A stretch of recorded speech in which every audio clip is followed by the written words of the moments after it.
Bonjour tout le monde, bonjour à tous, bonjour à toutes, je suis vraiment très content d'être là aujourd'hui. On avait dit qu'on ferait ce live aujourd'hui. Il y a eu une grosse annonce qui est tombée il n'y a pas si longtemps que ça a été une journée vraiment très intense aujourd'hui. Pour moi, je vais pas vous mentir parce qu'il y avait une preview qui était prévue et c'était pas du tout le sujet ce qui est tombé aujourd'hui, puisqu'effectivement, on va en parler avec mon invité du jour que je vais vous présenter dans pas longtemps. Christian Horner, alors, le verdict est tombé. Alors on va parler du verdict tout à l'heure. Salut tout le monde dans le chat, comment ils vont? J'espère que ça va aujourd'hui en ce mercredi, veille exceptionnelle, j'ai envie de vous dire, de roulage, de premier roulage de la saison. J'espère que vous allez bien, je vous vois dans le chat, je vous fais une bise à tous et toutes. Je vous vois ceux qui n'avaient jamais commenté, ça fait grave plaisir de vous voir. Bienvenue. Mesdames et messieurs, nous avons un invité aujourd'hui qui est le même que d'habitude, puisque il nous régale de sa plume. Il nous régale tout court, en fait, j'ai envie de vous dire. Mesdames et messieurs, comment il va, Jérém? On a un petit décalage. On a un énorme décalage, j'en peux plus ce truc. Peut-être de sa caméra pour le moment. Les gars, on a encore un énorme décalage, ça rend fou ce truc. Je vous jure, les gars. C'est quoi, Jérém, repars. Je te renvoie un truc, on essaie de la retenter différemment. Okay. Les gars, je vous jure que on fait tout avec Jérém pour essayer de vous avoir, pour être le plus clean possible dans la technique, mais on est éclaté. On est vraiment juste éclaté. Donc vous savez quoi, je vais juste lui renvoyer un lien et il va revenir, notre Jérém. Il va revenir et on va lui redire bienvenue tout à l'heure. Voilà, donc aujourd'hui, les gars, il y a eu une annonce de fou. Qui est en fait que Christian Horner a été innocenté. Voilà, Christian Horner a été innocenté. En fait, vous le savez, il y avait une enquête sur lui depuis longtemps. Ça a fait la pluie et le beau temps en Formule 1. Il y a eu des infos à droite, à gauche, des tweets, du Threads, du Instagram, tout ce que vous voulez. On a vu, c'était partout sur les infos. On était persuadé qu'il allait se faire sortir, vu ce qui lui pendait au nez, en tout cas vu les accusations qu'il y avait contre lui. Et aujourd'hui, on a vu que c'était pas le cas. Voilà, puisque Red Bull a mis un bon moment. Il y a eu une enquête qui a duré quoi, 2 semaines, je sais pas, 10 jours, 2 semaines. J'ai perdu la notion du temps. En tout cas, il était aux essais. Et on s'est retrouvé avec un Christian Horner qui était en civil. Voilà, comme certains disent, il a été condamné moralement, c'est malheureux. Oui, alors en fait, si vous voulez, ce genre d'affaires, c'est toujours compliqué. De nos jours, il y en a de plus en plus. Souvent, c'est en bien. Là, on ne sait pas. En fait, ce qui s'est passé, c'est que Christian Horner, il a été donc accusé pour comportement inapproprié à la base. Par une collaboratrice apparemment, et ce qui se serait passé, c'est que donc Red Bull aurait eu vent de cette histoire et donc aurait commencé à enquêter sur ce comportement inapproprié. Alors il y a eu des rumeurs, qui disaient, on l'a déjà dit en live, on l'a déjà dit. Moi, je l'avais déjà dit sur YouTube, sur la preview des essais. Voilà, comme quoi, comme le dit Eric dans le chat, ce serait un petit coup d'Helmut, un petit coup politique, puisque Helmut Marko et Christian Horner ne s'entendaient pas ou ne s'entendaient plus, a priori, à l'époque. Donc, si vous voulez, il y aurait eu potentiellement un coup politique, un coup politique chez Red Bull, qui aurait fait qu'on en est là, quoi. Voilà, et on va en parler avec Jérém, les gars. Jérém, il est en train de revenir. J'ai juste besoin que vous me donniez une seconde pour que je le fasse revenir parce qu'on l'avait perdu. Je pense que Jérém m'entend. Là, je vois le retour de Jérém et je pense qu'il m'entend. Et il est là et je vais juste il faut que vous me donniez 2 secondes. Il y a un petit réglage à faire. Vous allez sûrement voir ma cam avec un écran noir. Et je vais vous mettre Jérém qui va arriver. Vous allez voir débarquer. Hop, voilà mon Jérém qui va arriver. Et le voilà. Comment il va, mon Jérém?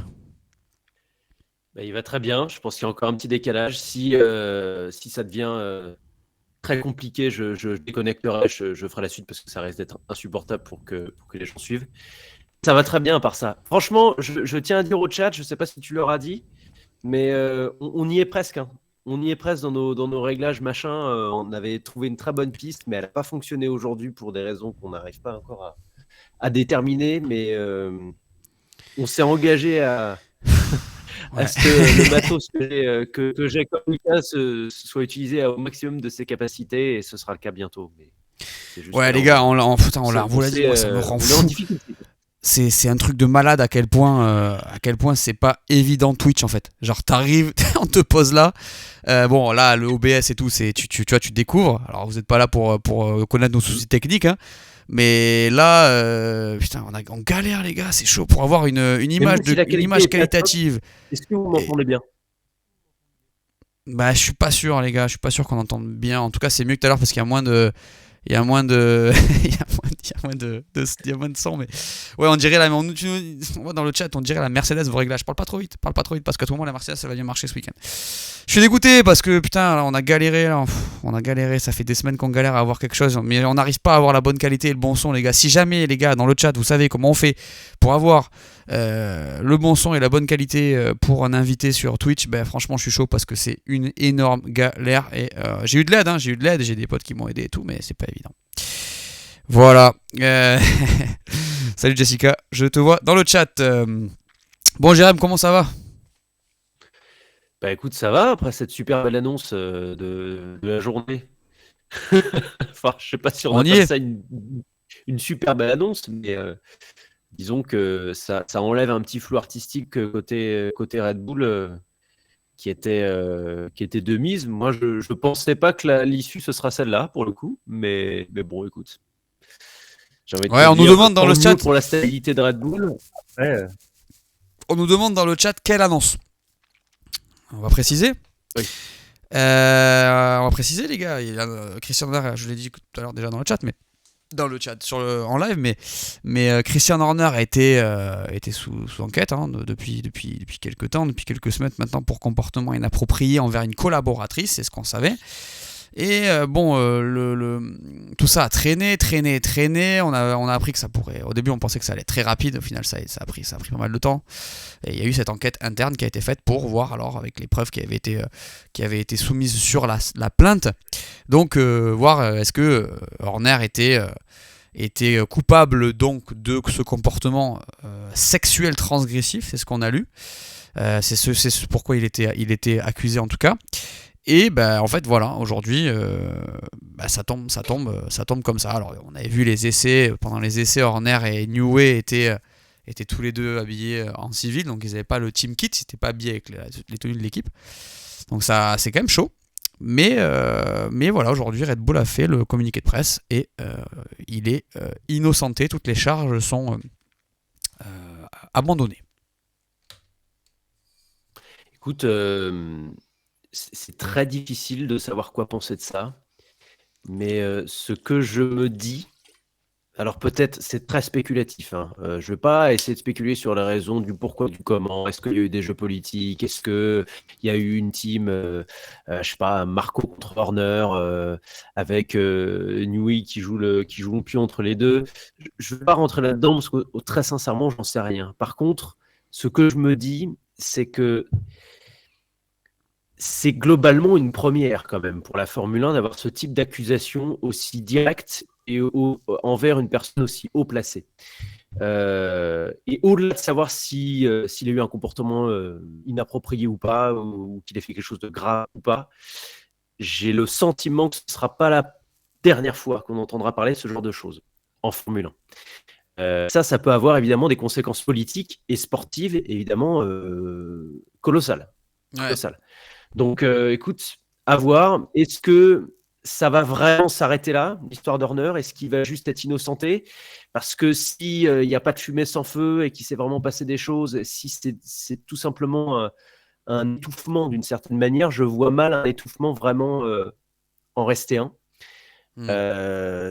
Parce que j'ai pas d'expérience vis-à-vis de sur la Formule 1 sur ce genre de cas précis. Personnellement, je pense qu'on n'en a pas non plus. En réalité, on a très peu de jurisprudence là-dessus.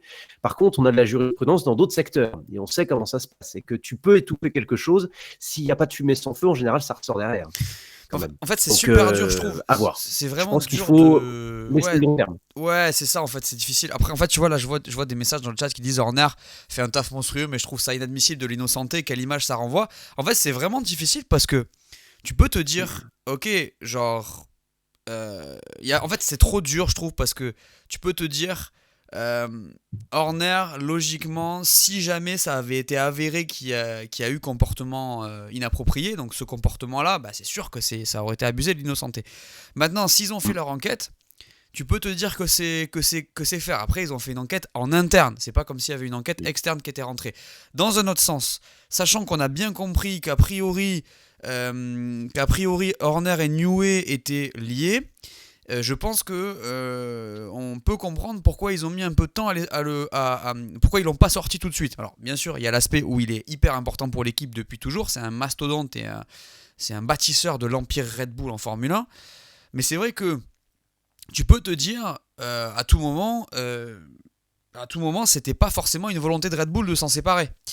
En tout cas, tu peux comprendre que si Niue et Horner sont liés, déjà que Niue c'est une grosse perte. Si tu perds les deux, potentiellement sportivement, t'es dans le mal à long terme, tu vois. Donc tu peux te dire ça. Maintenant, a priori, si on prend que les faits, l'enquête elle a été faite, il a été innocenté. Et je pense que pour la marque, c'est quand même une décision forte parce que c'est très dur pour une boîte comme Red Bull de se retrouver avec ce genre de casserole.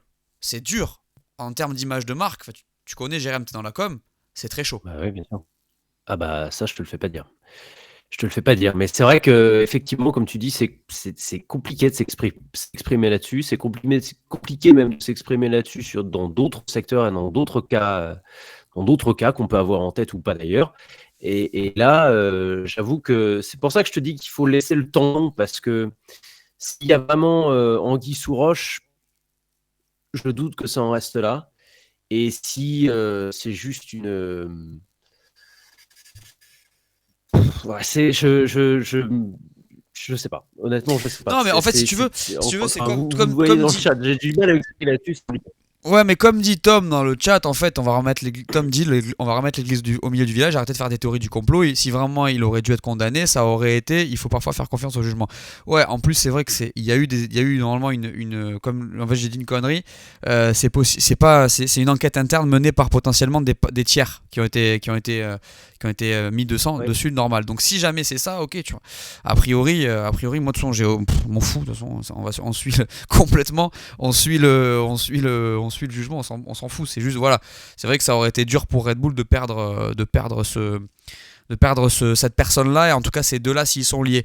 Et comme dit Gianni, il y a aussi surtout Ford qui met la pression. C'est sûr qu'aujourd'hui c'est très compliqué d'avoir ce genre de problème parce que voilà, on l'a dit en termes de communication, tu peux pas te permettre. Voilà, c'est tout. Tu peux pas te permettre d'avoir ce genre de problème en 2024. On n'est plus dans les années 80-90. Ouais, exactement. Et surtout Red Bull qui a une stratégie de communication qui est très très forte depuis longtemps et dont d'une certaine manière, quand tu regardes bien, la F1 elle-même s'est un peu inspirée pour refaire sa mue à partir de 2017 et Liberty Media. Donc c'est vrai que Red Bull a toujours en plus cultivé une image très beaucoup plus progressiste que d'autres marques. Et je dis ça de façon totalement neutre, un peu plus progressiste que d'autres marques que par exemple McLaren ou même évidemment Ferrari. Et donc, effectivement, ça la fout mal. Ouais, bah, c'est pour ça en fait. Après, je vois plein de messages dans le chat qui sont assez intéressants. Nous, on s'en fout. Je te dis, on s'en fout complet. On se base sur les faits, tu vois, qui sont donnés. Et derrière, enfin sur les faits, on se base sur certaines rumeurs et sur les faits qui sont donnés. Donc, il a été accusé officiellement, et là, il a été innocenté. Donc, accusé officiellement pour ce comportement inapproprié. Après, pour le reste, c'est vrai qu'il y a eu pas mal de fuites, on va dire, derrière, on commande ça. Voilà, donc à partir de là, et maintenant, vous irez voir ma preview que j'ai sortie tout à l'heure. Voilà, je le dis, maintenant il peut lancer sa saison. A priori, il n'y a pas de souci. C'est terminé. Red Bull va se mettre à bosser, lui aussi. Voilà, terminé. Ils ont terminé leur truc avant le début de la saison. C'est ce qu'ils voulaient, je pense. Et puis voilà. Donc bon, en tout cas, maintenant factuellement, ce qu'on peut dire, c'est que Christian Horner reprend son job. On l'a su aujourd'hui, ça a pris du temps, ils nous ont vraiment fait attendre. Mais voilà, on a su qu'il était allé, d'ailleurs à tout moment, il y a cette rumeur qui dit qu'il est passé chercher Helmut Marko aujourd'hui en Autriche pour aller à Bahreïn ensemble, à tout moment, pareil, la rumeur du coup politique, elle est pas avérée, tu vois, donc on sait pas. En fait, tout ça, c'est sûr que c'est bizarre. C'est rare comme truc, c'est extrêmement rare. Dans F1, je veux dire, hein, sinon ça arrive tout le temps, ce genre de truc. Mais en F1, c'est rare. Et donc, forcément, on va le commenter. Et forcément, on va se poser des questions, c'est normal. Maintenant, factuellement, c'est fini. Je suis très curieux de savoir comment les médias vont se comporter vis-à-vis de ça. Je pense qu'en tout cas, les médias qui sont vraiment accrédités au sein du paddock vont essayer de ne pas faire de vagues parce que ce ne serait pas dans leur intérêt de contrarier effectivement un patron ou quelqu'un d'aussi influent au sein de la Formule 1 parce qu'ils ne veulent pas se fermer des portes pour interviewer des pilotes et compagnie. Et en plus, interviewer les pilotes de Red Bull, c'est quand même interviewer la substantifique moelle de la Formule 1 actuelle. Mais il sera assez intéressant de voir comment les médias vont réagir. Même que pas forcément les médias au sein du paddock ou vraiment accrédités, mais vraiment les médias en règle générale, quoi, pour le coup. Parce que ça va avoir un impact significatif, parce que s'il y a beaucoup de réactions médiatiques là-dessus, ça peut mettre une pression effectivement sur les épaules de Red Bull, et quand bien même l'affaire serait close, entre guillemets, qu'il y ait eu quelque chose ou pas quelque chose, que ce soit un étouffement ou pas un étouffement, ça peut ternir de toute façon de facto la marque Red Bull, quand bien même, encore une fois, l'affaire est close. S'il y a un retentissement médiatique, j'entends. En fait, si vous voulez, moi je vois pas mal de messages dans le chat qui demandent à ce qu'on parle de Bahreïn. On va en parler, les gars, bien entendu. C'est aussi bien sûr l'intérêt de ce truc-là, mais c'est une info très importante. C'est comme si on parlait pas de Lewis Hamilton chez Ferrari, on va pas en parler juste parce que il y a un fait, hein, on est obligé, on en parle, c'est normal, ça fait partie du truc. On va en parler, mais surtout au-delà de ça peut et ça va probablement impacter un minimum le sportif. Enfin, ce genre d'actu.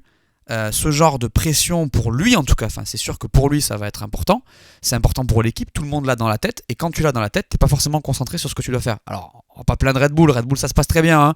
Ça fait quelques années qu'ils maîtrisent leur sujet, il n'y a pas de souci, mais c'est sûr que l'extra sportif ayant un impact sur le sportif, qu'on le veuille ou non, c'est la Formule 1. La Formule 1, les gars, il faut se réveiller. C'est pour ça que Netflix ça marche aussi bien, hein, entre guillemets, hein.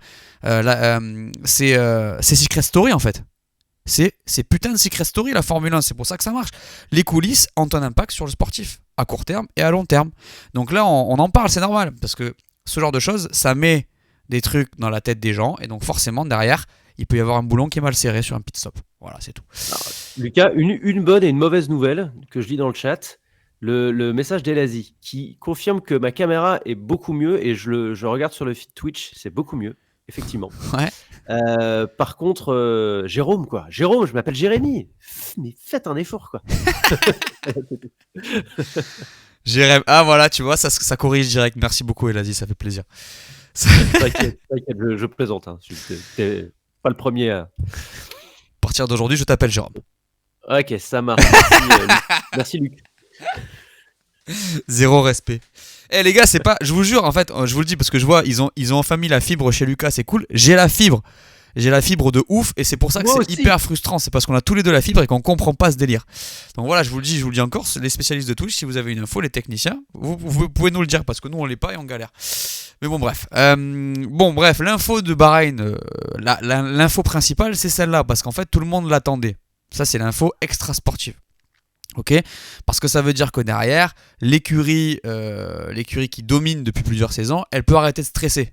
Ok, elle peut arrêter de stresser. Maintenant, on va bien entendu parler du sportif. On va bien évidemment évoquer ce qui va se passer. On va peut-être même, tu sais quoi, on va peut-être même faire des petites prédictions. Alors on n'a rien préparé, hein, on est tranquille, on est entre nous les gars. Et on va vous faire participer dans le chat. Mais dites-moi déjà dans le chat les gars, et je confirme que la cam de Jérémy est beaucoup mieux.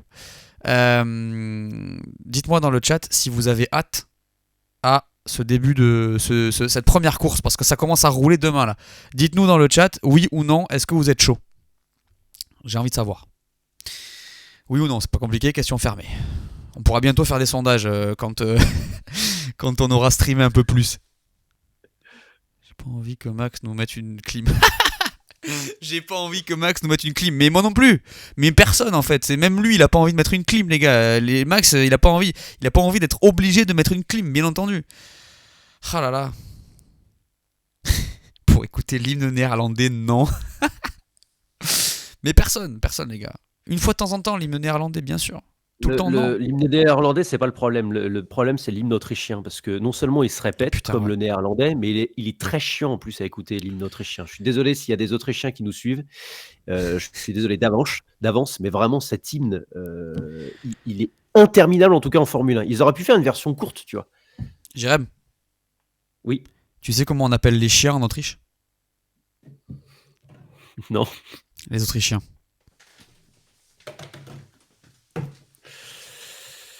Il y a pas une petite, tu sais, un petit tambour là pour faire le en mode super bonne blague, excellent.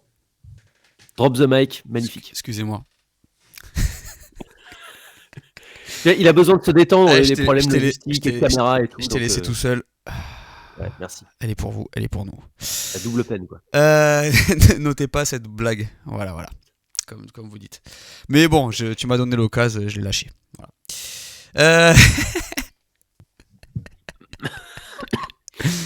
Aïe. On rigole ensemble. Bon, bah j'ai vu des oui, j'ai vu des bouillants, j'ai vu beaucoup de trucs positifs par rapport à non pas à cette blague, mais par rapport à ce début de saison. Est-ce que t'es hype, mon Jérém? Alors, pour répondre à ta question, faut que je, comment dire, faut que je décrive un trait de caractère chez moi, c'est que je suis quelqu'un de très cynique et de très pessimiste, parce que je supporte pas être déçu. C'est quelque chose avec lequel j'ai vraiment de mal, donc du coup, je me mets toujours dans une optique où je pars du pire. Je pars du principe qu'il va se passer le pire, comme ça, soit je serai pas déçu, soit je serai agréablement surpris.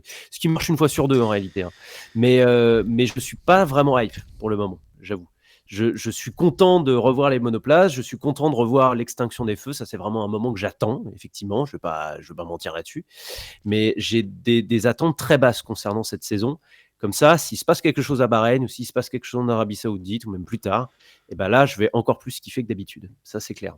Donc, on va dire que par rapport à d'autres saisons, j'ai une hype qui est moindre. Mais bon, écoute, je serai là évidemment au rendez-vous à 14h. Enfin, je sais plus à quelle heure c'est exactement. C'est à 16h, je crois. Allez, à 16h, tu vois, déjà, ça commence bien. À l'extinction des feux, et je vais avoir hâte le jour J, tu vois.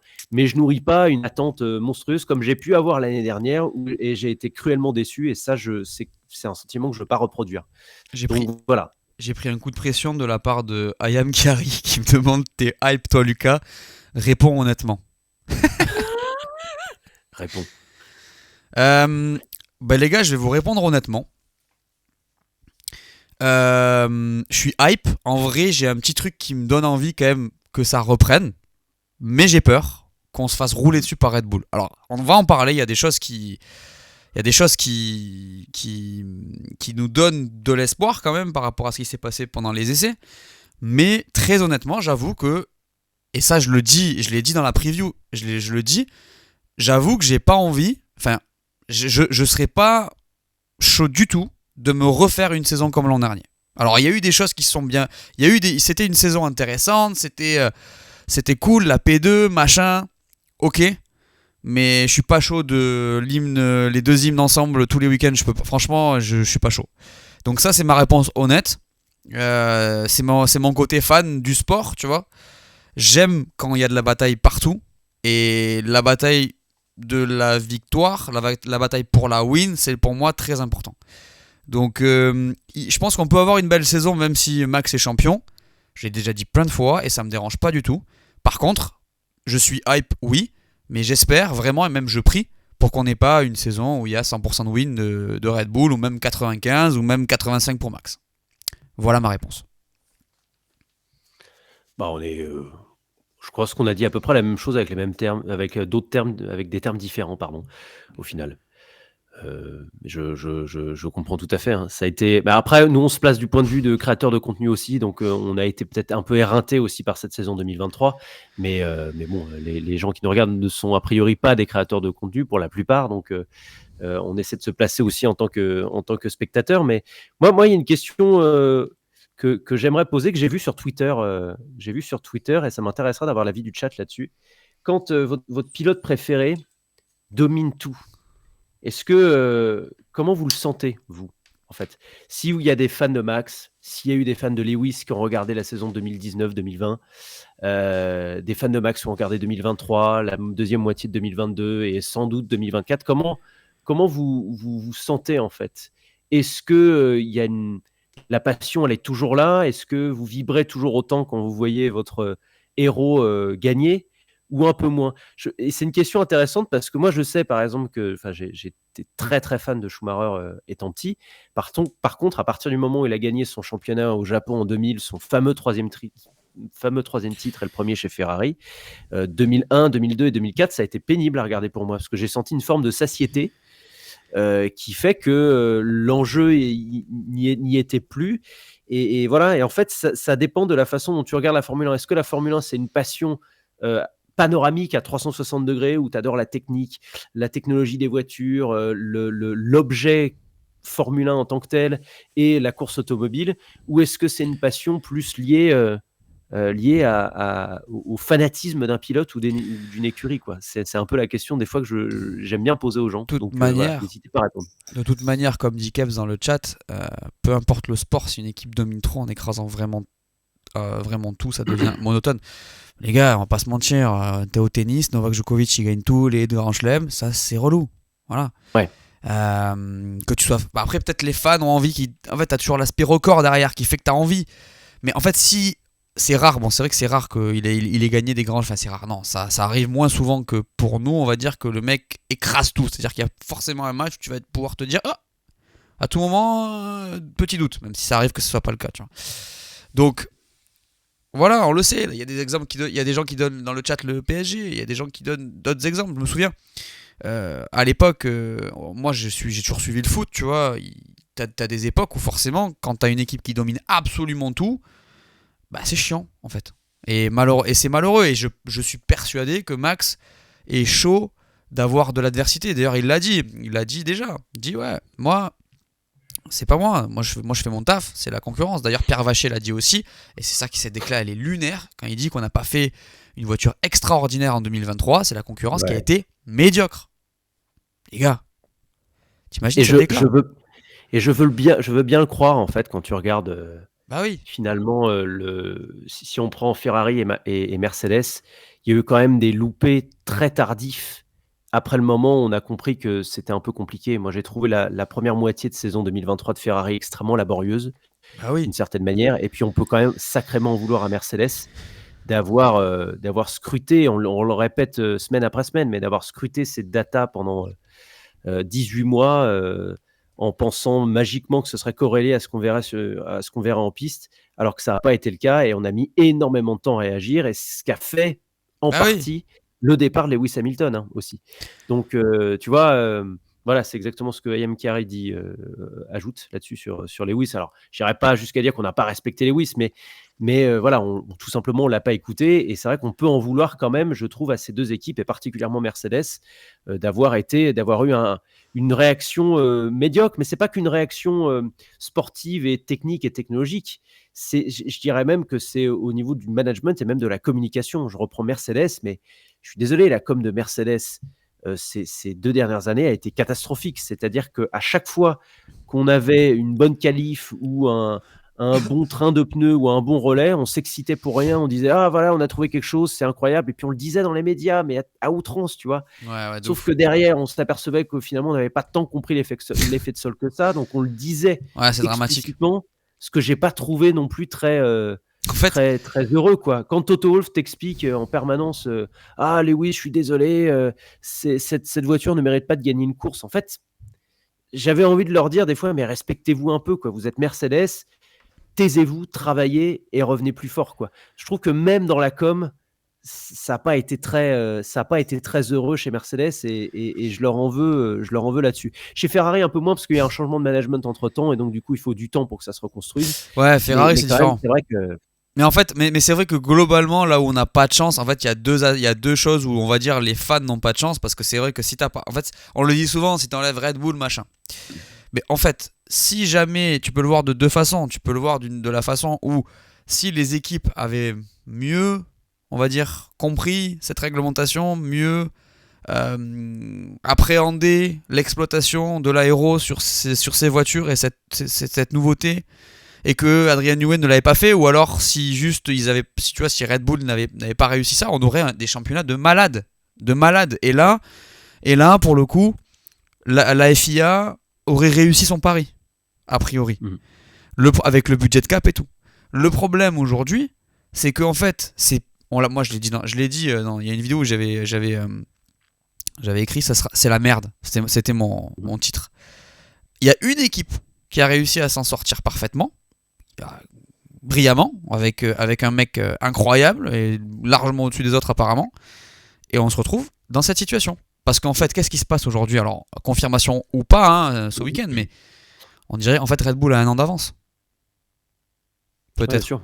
Tu vois? Mais ça, là, on l'avait évoqué aussi la dernière fois sur le chat, donc on va peut-être pas tout répéter, je me doute, mais c'est vrai que comme du coup, tu as une réglementation très cadenassée derrière, c'est très difficile pour les autres de revenir.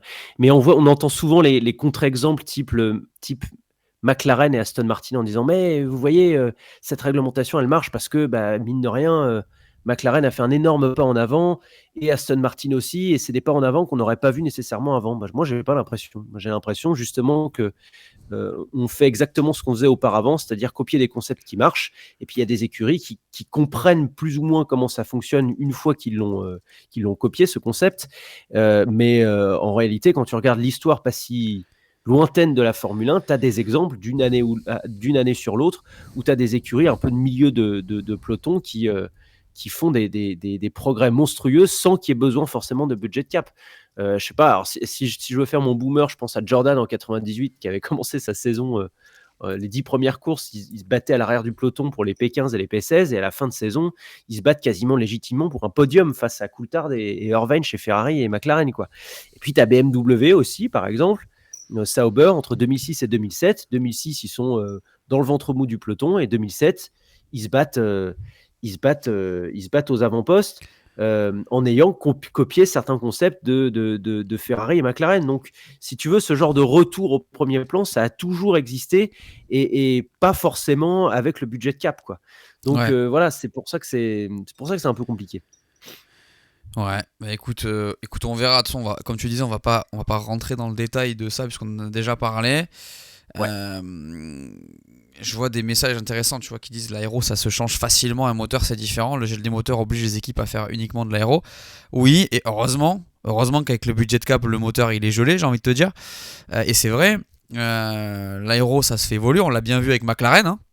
Dans le cadre du budget cap, tu peux faire un énorme bond. Aston Martin l'a montré aussi dans deux cas différents, puisque Aston Martin c'était entre 2 saisons et McLaren c'était sur une saison. J'ai envie de te dire que limite McLaren c'est presque encore plus impressionnant. Mais ouais, on sait pas. Enfin, il va falloir on va voir ce qui se passe. Dans tous les cas, ce qui est cool, désolé, je vois des messages droits dans le chat. Ce qui est cool, c'est que a priori, et là on embraye sur ce qu'on a vu pendant les essais. D'ailleurs, je vous le redis, j'ai pas pu te faire de débrief. On va en parler un peu là de ce qu'on a vu. Il y a j'ai fait un mini point, on va dire. Enfin, j'ai fait un point dans la preview qui est sortie tout à l'heure pour parler un peu des perfs. Ce qui est cool, et tu me dis ce que t'en penses, Jérém, c'est que mine de rien, les équipes du top 5, donc on va dire McLaren, Ferrari, Aston et Mercedes, elles ont fait des essais beaucoup plus sains, beaucoup plus qualitatifs que l'an dernier. Et ça, c'est vraiment important, tu vois. Parce que tu te dis, quand tu vois la progression qu'a pu avoir McLaren l'an dernier, avec les essais éclatés qu'ils avaient fait, tu peux te dire que c'est extrêmement chaud, quoi. Ça, c'est effectivement le point qui me rend vachement optimiste pour le coup, enfin beaucoup plus optimiste par rapport à l'année dernière, parce que si tu regardes la trajectoire de l'année dernière, notamment chez McLaren, chez Ferrari, chez Mercedes, on a eu en gros une cruelle déception chez Mercedes, où du coup on a changé de concept en cours de route, mais on pouvait pas déplacer des montagnes et pas faire de spec B parce que budget de cap impose. Donc voilà, on était quand même pas sur une saison très saine. On commence avec une déception, on fait le deuil d'un premier concept, on en met un deuxième, mais il faut prendre le temps de le comprendre, sachant que la substantifique moelle de la voiture est un peu mal née. Chez Ferrari, on a eu peu de choses près la même chose, si je résume vraiment caricaturalement, où on arrive en Espagne avec un nouveau concept qu'il faut comprendre et il se laisse au moins 4-5 courses pour essayer de développer la voiture et jusqu'à Zandvoort, c'est un peu la croix et la bannière. Chez McLaren, on a une voiture qui était catastrophique, mais on arrive avec un nouveau concept qui fonctionne magnifiquement bien à partir de l'Autriche et de la Grande-Bretagne. Donc voilà, on a un peu une saison 2023 hachée. Là, effectivement, comme tu dis, en 2024, on commence avec des essais très sains, pour le coup, pour ces écuries-là, en tout cas, on ne va pas parler d'Alpine encore, avec des équipes qui sentent qu'elles ont progressé, qui sentent qu'elles sont sur la bonne voie, même si elles n'ont pas le concept a priori magique de Red Bull pour le moment. Et donc, à partir de ce moment-là, on a enchaîné les tours, on a vu des voitures... sauf la Mercedes, mais je pense que la Mercedes a vraiment reparti d'une feuille blanche, hein, pour le coup. Ouais. Donc on a vu des monoplaces qui étaient plutôt saines, franchement, pour le coup, qui n'étaient pas trop... C'est ça. qui n'étaient pas trop difficiles. On parle du top 5. Virage chez Ferrari, mais grosso modo, c'était quand même très propre, quoi. Celle que je mets un petit peu moins bien par rapport à ces 4-là, pour le coup, c'est... ces 4-là hors Red Bull. Curieusement, c'est McLaren dont je pense qu'elle risque de souffrir un peu sur les longs relais pour le coup, parce qu'on s'est plaint pas mal de la dégradation. Et c'est vrai que t'as vu ces temps hivernaux, t'as vu les temps. Ouais, voilà. Les temps sont.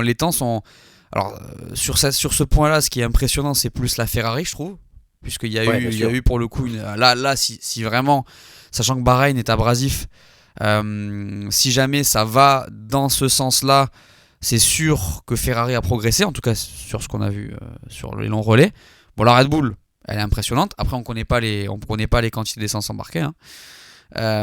Mais la Ferrari a l'air mieux, plus prévisible, plus équilibrée, moins abrasive. Je sais pas comment on peut dire qu'elle dégrade moins ses pneus, moins gourmande, on va dire. Moins gourmande. L'Aston Martin, en fait, si tu veux, moi j'ai trouvé ça intéressant, l'Aston Martin, parce que l'Aston Martin, tu te dis, pas impressionnant, mais tu te dis ça parce qu'ils ont fait des essais hyper impressionnants l'an dernier. En vrai, quand tu regardes les longs relais de l'Aston, c'est quand même assez impressionnant. Hein. Ça reste solide. Hein. C'est bien, mais le petit bémol que j'attribue là-dessus, c'est les déclarations d'Alonso derrière. Qui expliquait que, contrairement à l'année dernière, il était persuadé qu'ils n'étaient pas en position de jouer le podium. Okay. Et je rebondirai juste sur le message d'Eric, le dernier, par rapport à Mercedes. Effectivement, la Mercedes, il y a pas mal d'indications qui laissent penser, je ne sais pas si tu les as vues aussi, Lucas, que Mercedes cacherait un peu son jeu, et notamment en rythme de course, où certaines indiscrétions diraient qu'en rythme de course, elle ferait match carrément avec Ferrari, voire peut-être un peu mieux. Donc ça, ce serait quand même assez intéressant. Je répète un point, c'est que Mercedes, on l'a vu, en réaccélération de virage lent, il y avait quand même, je ne vais pas dire des coups de raquette, mais on n'en était pas loin et pas mal en termes de traction, c'était un peu compliqué. Donc ça reste, je ne vais pas dire une diva comme Hamilton l'a appelé ces 2 dernières années, mais une voiture peut-être un peu difficile à régler parce que précisément, on a refait énormément de pièces et on ne la connaît pas encore très bien. Et c'est pas en 3 jours d'essai seulement, donc de mercredi à vendredi, que tu vas apprendre à connaître par cœur une monoplace. Donc je pense, j'ai quand même le sentiment, si on essaie d'avoir des prévisions un peu logiques, que dans les premières courses, Mercedes va peut-être un petit peu y aller à tâtons, va peut-être se tenter des réglages un peu particuliers et se planter de temps à autre, mais qu'à partir de, je sais pas, de la 4e, 5e course, peut-être le Japon, on verra une Mercedes beaucoup plus saine et qui va pouvoir vraiment exploiter son potentiel parce qu'on sent vraiment qu'il y a énormément de potentiel chez cette Mercedes. Hein. J'ai hâte de voir en fait, parce que c'est vrai, bon, on l'a dit, redit, on a l'impression que Red Bull est large devant. C'est une impression, en tout cas, parce que la voiture a l'air, t'as vu les déclats, t'as vu les déclats de Max. Bizarrement, on n'a pas beaucoup entendu Perez. Mais t'as vu les déclats de Max, t'as vu la voiture en fait en on-board tout simplement, et en fait bon là il y a peu de doute. Après certains disent qu'à tout moment ils ont pu se tromper, etc. Alors après ça m'étonnerait quand même, j'ai du mal à les voir. Après je sais pas en fait, j'ai du mal à savoir, sachant que potentiellement Adrian Newey il se trompe rarement, mais il s'est quand même trompé dans l'histoire, hein, ça lui est déjà arrivé. Mais là, bon, ils avaient tellement de marge et ils ont eu tellement de temps, en fait, comme tu le dis souvent, pour préparer cette voiture que ça m'étonnerait. Mais ouais, la Mercedes, écoute, moi j'ai hâte de voir, en fait. J'ai hâte d'être à demain, j'ai hâte d'être à vendredi pour les qualifs et voir un peu ce que ça confirme en course. Écoute, pour corroborer tout ça et contrarier les fans de Red Bull qui seraient là, non, c'est pas volontaire, je vous rassure. Mais il y a 2 écueils qui peuvent être problématiques pour Red Bull. Il y a à court terme, les questions de fiabilité. On voit qu'il n'y a pas eu de problème pour le moment en essais hivernaux. Donc pour l'instant, ça a l'air de tenir.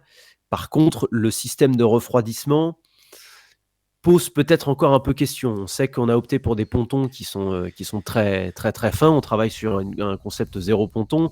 Donc, on a une entrée d'air au niveau des pontons on a une qui est très fine verticale, une qui est très fine horizontale. Donc, ça, il faut vérifier en termes de refroidissement. Mais en même temps, ils ont mis des petites bouches autour de la tête du pilote.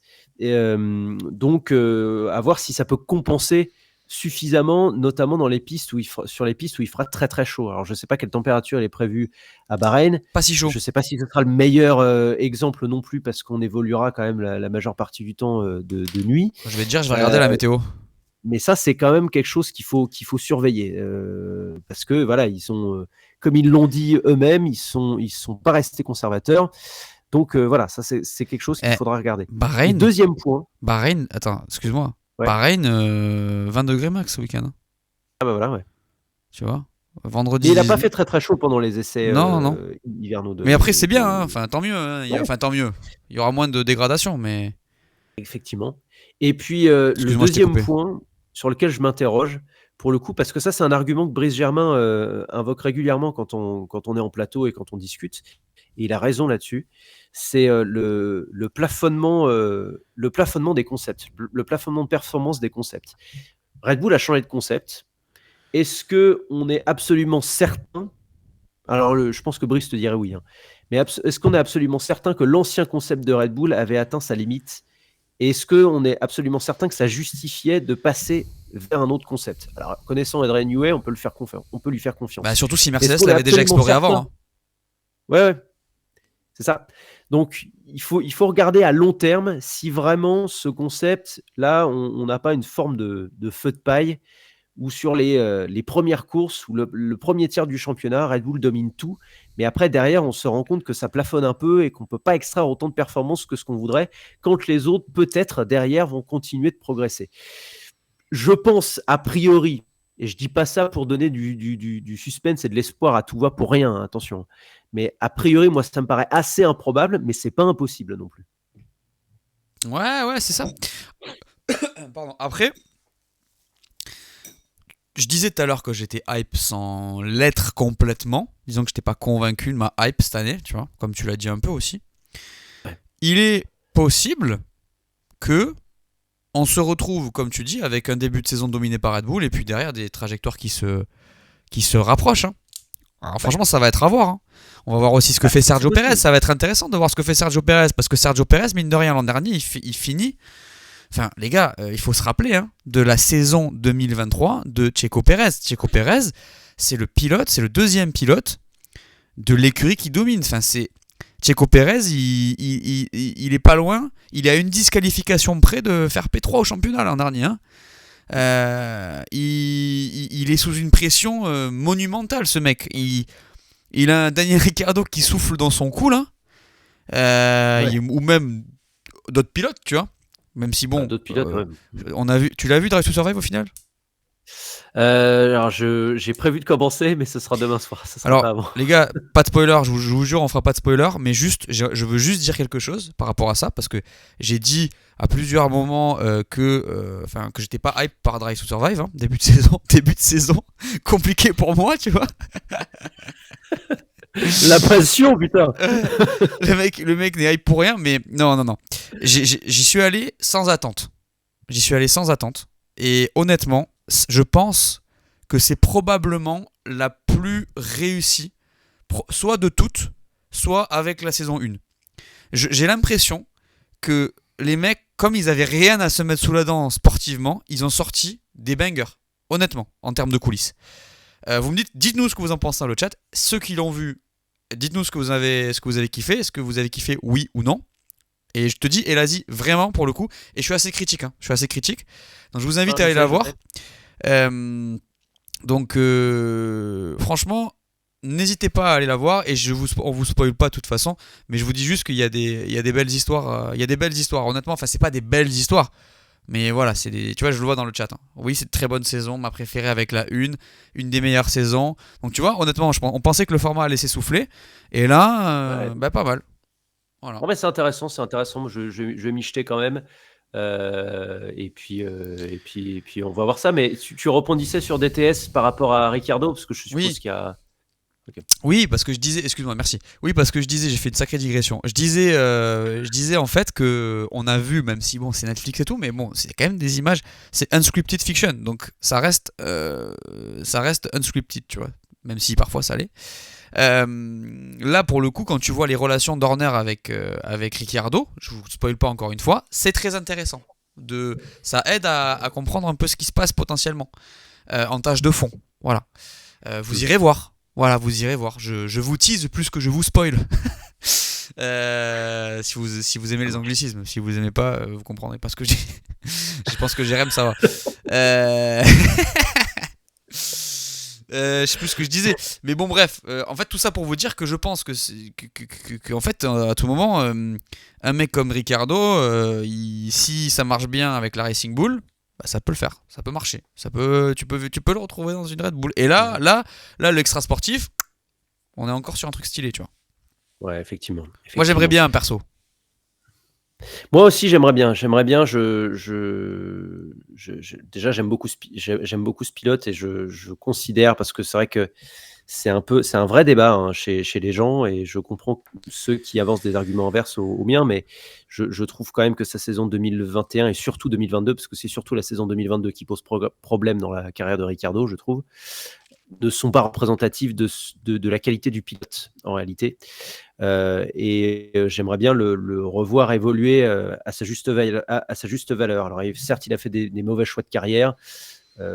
Partir de chez Red Bull pour Renault, on peut se demander si c'était un bon choix. Partir de chez Renault vers chez McLaren, si, finalement, quand on voit ce qui se passe, effectivement, c'était un bon choix.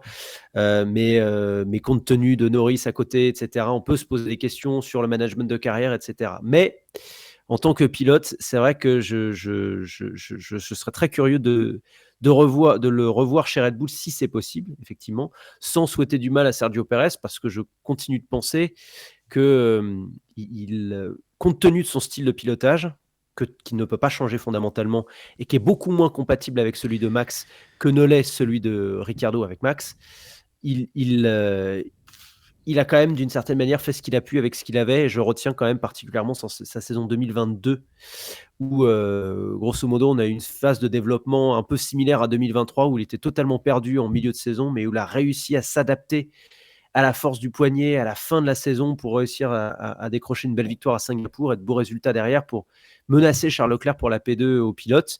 Tu vois, je me dis que c'est pas impossible aussi qu'il nous refasse ce genre de saison 2024 aussi. Donc à voir. Mais bon, c'est vrai que ce qui a changé par rapport à 2022, c'est que psychologiquement, il est acculé, quoi. Il est acculé, il était encore assez frais il y a 2 ans. Ouais. C'est dur en fait. C'est dur. Moi j'ai du mal avec ce pilote. Tout le monde l'a compris. Je pense. Je suis pas fan de Sergio Pérez. Je reconnais ses qualités. Je pense que c'est un très bon mec sur les pneus. Je pense que c'est un mec qui peut être rapide, surtout le dimanche. Mais je pense que c'est un très bon pilote pas top team. Tu vois ce que je veux dire? Je pense que c'est un très bon pilote d'équipe du milieu. Ouais, je pense que c'est un mec qui était très bien chez Force India à l'époque. Tu vois. Je pense que c'est ce genre de gars. Et je pense que voilà, tu vois, je vois Thomas Shelby, putain, il est là, dans le chat. Non, je rigole. Thomas Shelby dans le chat qui nous dit Pérez, on a l'impression que lui-même est fatigué de la F1. T'as bugué de ouf.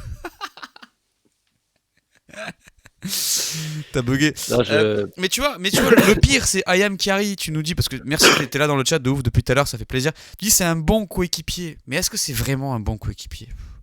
Parce que un bon coéquipier, est-ce que c'est un mec qui se met en travers à Monaco pour t'empêcher de faire ton temps? Est-ce que un bon coéquipier, c'est un mec qui, au final, en 2021, même s'il fait le ministre de la Défense 2 fois dans l'année, donc en Turquie et à Abu Dhabi, est-ce que c'est pas lui qui te fait pas gagner aussi le championnat constructeur, tu vois? Donc certains vont te dire Pérez, ouais, c'est le meilleur coéquipier et tout. Moi, je suis désolé. Je sais que je sais que son pilotage n'est pas adapté à la voiture de Red Bull. A priori, c'est ce qu'on nous dit, c'est ce qu'on nous vend, c'est ce que lui dit. Mais je pense pas qu'il soit à sa place. Je pense pas qu'il soit à sa place. Voilà. Moi, je vois un Pérez, je le dis tout le temps, je vois un Pérez P9 en moyenne sur la grille en 2023 ou P8. Et je trouve ça dramatique. Désolé, je trouve ça dramatique. C'est tout. Tu fais autant de Q3 que Hülkenberg, je crois, 2023. Mais oui, ou Albon, c'est pareil. À un moment donné, les gars, enfin, il faut se poser les bonnes questions. Enfin, je suis désolé. Et je sais que la Red Bull,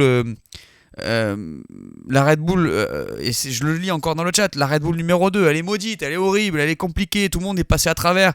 Albon, Gasly, tout le monde depuis Ricciardo. Je suis d'accord. Mais ils ont pas non plus mis de pilote de pointe dedans, tu vois. Encore. Ayam Kari, qui tu mets à côté de Max, c'est impossible. Je pense que c'est impossible de mettre un pilote à l'heure actuelle qui va pouvoir le battre, à moins que tu mettes un Alonso, Un Lewis. un Hamilton ou alors un Leclerc des grands jours. Mais si tu veux mettre un pilote qui a une valeur sûre et plus sûre que Sergio Pérez, tu mets un pilote qui est un petit peu plus proche du style de pilotage de Max. Le style de pilotage de Max, il est extrêmement précis sur les inputs à l'avant de la monoplace. Sergio Pérez, sa sensibilité au contraire vient de l'arrière. Ricciardo, lui aussi, il a une sensibilité à l'avant. C'est pour ça, je pense aussi, que Ricciardo a réussi à lui tenir la dragée haute aussi longtemps chez Red Bull, entre 2016 et 2018. Alors évidemment, Max était jeune, il faisait encore beaucoup d'erreurs, mais même en termes de performance pure, Ricciardo arrivait quand même à le menacer et à équilibrer un petit peu la balance. Plus souvent qu'autre chose, voilà. À part en 2018, oui, c'était le cas. Et même 2018, il s'écroule un peu en fin de saison, mais il y a aussi tous ces soucis. Mais il s'écroule un peu, mais il y a tous ces soucis de fiabilité qui viennent cacher un peu le. Il s'écroule parce qu'on l'écroule, tu vois. Loin de moi l'idée de théorie du complot, mais il est P3 du championnat où il fait 2 victoires sur 6 courses au début de l'année. Il annonce qu'il va aller chez Renault et d'un coup il est plus performant, tu vois. Bon. Donc ce que je veux dire en fait par là, c'est que si tu mets un pilote à côté de Max qui a un style de pilotage sensible au niveau du train avant, comme lui, et ben là tu peux avoir une équipe un peu plus équilibrée. Peut-être pas un pilote et sans doute pas un pilote qui va venir battre Max ou venir l'inquiéter, mais quelqu'un qui sera de facto beaucoup plus fiable. Et je termine juste sur un truc par rapport à ce que tu disais Lucas sur Pérez. Je pense que de toute façon il y a une cassure dans la relation Max Pérez à partir du Grand Prix du Brésil 2022 avec cette fameuse consigne d'équipe que Max n'a pas voulu respecter pour se venger présupposément du blocage de Pérez à Monaco en qualif. Je pense qu'il y a eu un avant et un après cette histoire et que depuis on a une forme de Pérez qui est une sorte d'animal blessé, et à chaque fois tu regardes bien qu'il a été en position d'inquiéter Max ou de porter les stockades à Max, il a fait soit une énorme connerie comme par exemple au Mexique, soit il a eu un coup de roue très vicelard, comme je me rappelle le départ du sprint en Autriche. Où, je l'ai vu, j'étais devant. On est sur du voilà, t'étais devant, c'était sur du gras mouillé, le mec, il le tape directement à 230 km/h alors qu'il pleut, quoi. Sur la ligne blanche, ça aurait pu être un carnage, le truc. Donc, en fait, c'est là où Pérez n'est plus tellement un bon coéquipier en ce moment, c'est que c'est plus seulement... si tu veux, il n'a pas la constance pour amener les points qu'il faut, et quand il peut l'avoir, il se comporte comme si il pouvait être le numéro 1. Et ça, là, on a les mauvais côtés dans les deux cases, si tu veux. Les gars, désolé, mais aujourd'hui, Pérez ne présente que très peu d'intérêt pour une équipe comme Red Bull. En fait, je vois pas quel intérêt il représente. Il ne challenge pas ou pas du tout Max. Mine de rien, si tu as un minimum d'adversité, tu as besoin d'avoir de l'émulation. À aucun moment il va, même l'équipe il peut pas l'aider puisqu'il se qualifie trop loin, tu vois, systématiquement. Et le jour, et c'est ce que je dis depuis longtemps, et c'est ce qui s'est passé en 2021, le jour où Red Bull doit jouer un championnat, je pense qu'elle ne peut pas compter sur lui parce qu'il n'est pas assez régulier. On parlait de Bottas, je l'ai vu passer dans le chat. Bottas en 2021, c'est lui qui fait gagner le championnat constructeur. Parce qu'il fait 11 podiums. Pérez, je crois, il en fait 4 ou 5. Tu vois. Et c'est tout. Perez fait gagner le championnat pilote et Bottas fait gagner le championnat constructeur.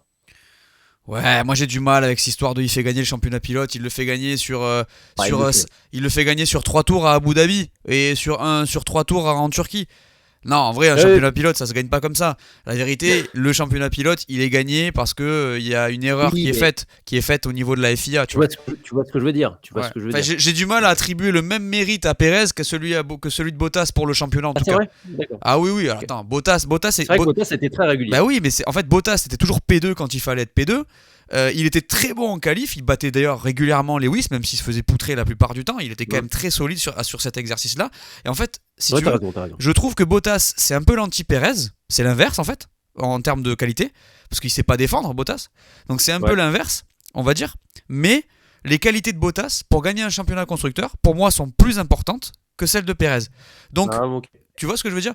Donc pour moi, pour moi, un mec comme Perez chez Red Bull ne sert à rien en fait. En tout cas, dans la configuration actuelle, ne sert à rien. Vraiment. Ils ont aucun intérêt à l'avoir parce que pour moi, il est pas au top. Et en plus, là, il s'est fait fumer le mental à Miami, tu vois. Voilà, tu m'as lancé sur Perez, je me régale. Il s'est fait fumer à Miami, c'est fini. Alors peut-être qu'il me fera. Je serais content pour lui qui me fasse mentir, tu vois. Vraiment, je serais vraiment content pour lui s'il me faisait mentir parce que c'est pas un mec que je déteste. C'est un mec que j'apprécie pas forcément. Mais je lui souhaite pas de mal, tu vois. S'il gagne, je suis content à chaque fois. Donc bon. Tant mieux. Je sais pas quoi te dire. En tout cas, c'est sûr que ça a pimenté cette saison. Parce que si Perez il se qualifie à 7 dixièmes de max sur la première course, on va recommencer à en parler. Ouais. Excuse-moi pour le monologue. Ouais. Oh, t'inquiète. Mais écoute, 19h30, je te propose qu'on fasse des petites prédictions avant mon départ. Histoire de. Faisons ça. De parler. Faisons ça. Je crois que tu me disais comment ça. Je me suis dit, oulala, coup de pression. Comment ça? Faisons comme ça. Qu'est-ce que tu veux faire comme prédiction? Tu sais quoi, je te laisse mener le truc là, vas-y, régale-toi. Je sais pas qu'est-ce qu'on peut faire, mon Jérém là. Qu'est-ce que tu te sens? Tu te sens pour la qualif, la course? Moi, j'aimerais bien à qualif, c'est un peu compliqué parce que vraiment, on n'a aucune indication. Je trouve qu'on a très très peu roulé. On n'a pas roulé à vide de toute façon. On n'a pas roulé vraiment avec les pneus tendres pendant les essais hivernaux. Je partirais bien sur un top 5 course. Qu'est-ce que t'en penses? Faisons comme ça. Eh ben, écoute, top 5. Notez bien tous là parce que je vais y aller contre-pied. Jérém, est-ce que je peux juste faire une parenthèse? Oui, bien sûr, tu peux faire une parenthèse, mon cher Lucas. C'est ta chaîne. Hein. Je demande quand même parce que je suis poli. Je vois Lisa dans le chat qui bosse avec moi. Hein. Et aujourd'hui, on s'est vu, on a bossé ensemble sur Slick. Donc, merde. Slick, Pronoslick, c'est toi, Lisa, d'accord. Okay. Voilà, tu vois l'événement. Non, c'est moi. Et donc, on a eu l'idée de faire un peu de com pour rigoler un peu avant le Grand Prix via Slick, donc la marque de fringues. Et donc, on s'est dit, on va faire des pronostics. Moi, j'ai dit les pronostics, mec. Les pronostics directs. Mais j'ai vu cette story, j'ai ri. Voilà, bah, si t'as ri, c'est l'essentiel, c'est ce qu'on cherchait à faire. Nous, on veut déclencher de l'émotion, j'ai envie de te dire. Vendeur de tapis. Voilà, bref, merci Lisa pour le truc. On a fait ce qu'on a pu et on espère que ça vous a plu. Voilà. Ouais, merci Yam Kari, je sais, roi de la vanne, merci. Ouais. On se refait pas, les gars. J'avais envie de vous faire rire, pas de vous faire pleurer, je suis désolé. Voilà. Bon, on essaye, je suis en forme aujourd'hui, je suis content. Voilà, je suis content, voilà. C'est ma caméra qui marche mieux, c'est pour ça il est en forme. On est content, putain, ça me fait plaisir, tu vois, parce que voilà, c'est vrai que ça me bouffait un peu le cerveau cette histoire. Du coup, je t'ai coupé, mais vas-y, fais ton pronostic. Alors, ok. En 5, P5, Norris. Ouais. P4, Piastri. P3, Sainz. P2, Hamilton. P1, Leclerc. Je pense que Verstappen va abandonner. Alors là, vraiment, hein. Je vois un truc, je vois un truc pas net. Genre Bahreïn 2022, je vois un truc comme ça, moi. Ce passage sera capsulé si ça arrive. Hein. Absolument. Alors, à moi. à moi. J'y vois des messages, il n'y a que moi qui bug. On bug pas, rassure-moi, j'ai pas l'impression. Non, je vois le retour, ça a l'air d'aller. Alors, c'est dur. P5. Fernando. Ok. P4, Norris. P3, Lewis. P2, Charles. P1, Max. Voilà. Ok. C'est pas Jean-Michel Prédiction qui parle, c'est moi. Donc voilà, c'est mon. Okay. Mais encore une fois, c'est hyper dur de faire des prédictions. Hyper dur de faire des prédictions comme ça avant, on sait rien. Et Sainz, voilà, je le vois dans le chat, Malo, Sainz, je sais pas. Sainz, il peut être très performant comme il peut l'être moins. À Bahreïn, c'est pas forcément son truc. Ouais, 6, Sainz, tu vois. Bon, je sais pas. En tout cas, je sais pas. Eh ben écoute. Attends, mais faites-les. Vous avez commencé dans le chat, mais faites-nous les vôtres là, s'il vous plaît. Faites-nous les vôtres. On va commencer. On a eu Jessica, donc Norris, Hamilton, Alonso, Charles, Max.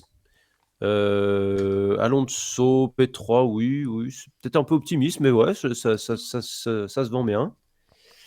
5 voitures différentes dans le top 5. Ouais, c'est ce que j'ai dit en fait, je crois. Ça, c'est ce que tu as dit, effectivement, ouais. Et rappelle-moi, Lucas, t'as pas mis Perez dans le top 5, on est d'accord? Je l'ai même pas mis dans le top 10. Ouh là. Non, je rigole. non, je déconne. Max, Leclerc, Perez, Sainz, Lewis. Ok, ça c'est un classement, tu vois, effectivement, que je peux bien imaginer également, de Malo. Tu vois un Russell ou pas? Parce qu'on parle pas de Russell. Tu le sens comment, Russell? Russell, je le sens jamais loin, mais je pense effectivement qu'entre mais jamais prêt. Ferrari, McLaren et Mercedes, ça va tellement être serré que celui qui aura un coup de moins bien, il va souffrir. Je vois plus Russell l'avoir que Lewis pour le coup, en tout cas en ce début de saison. Après, à voir sur le développement, est-ce qu'on va vouloir cacher des choses à Lewis comme Alonso l'a dit dans une déclaration hier, je crois. Et donc, auquel cas, en termes de développement, on l'écarterait et ça laisserait la pas le début, non? Pas le début de saison. Monsieur George. Non, je pense pas au début de saison. Je les vois mal faire ça parce que si Mercedes a vraiment un coup à jouer, ils peuvent pas se passer de Lewis. En fait, c'est quoi, j'en parlais aujourd'hui. À quel moment une équipe comme Mercedes peut se passer de lui? Alors, je comprends, si l'année d'après il part chez Ferrari, t'as pas envie de lui expliquer de quoi il en ressort, tu vois. Au niveau de ce que tu lui mets comme pièce sur la voiture, parce que forcément, ça peut être Lewis et ça peut être le mec avec qui t'as gagné autant.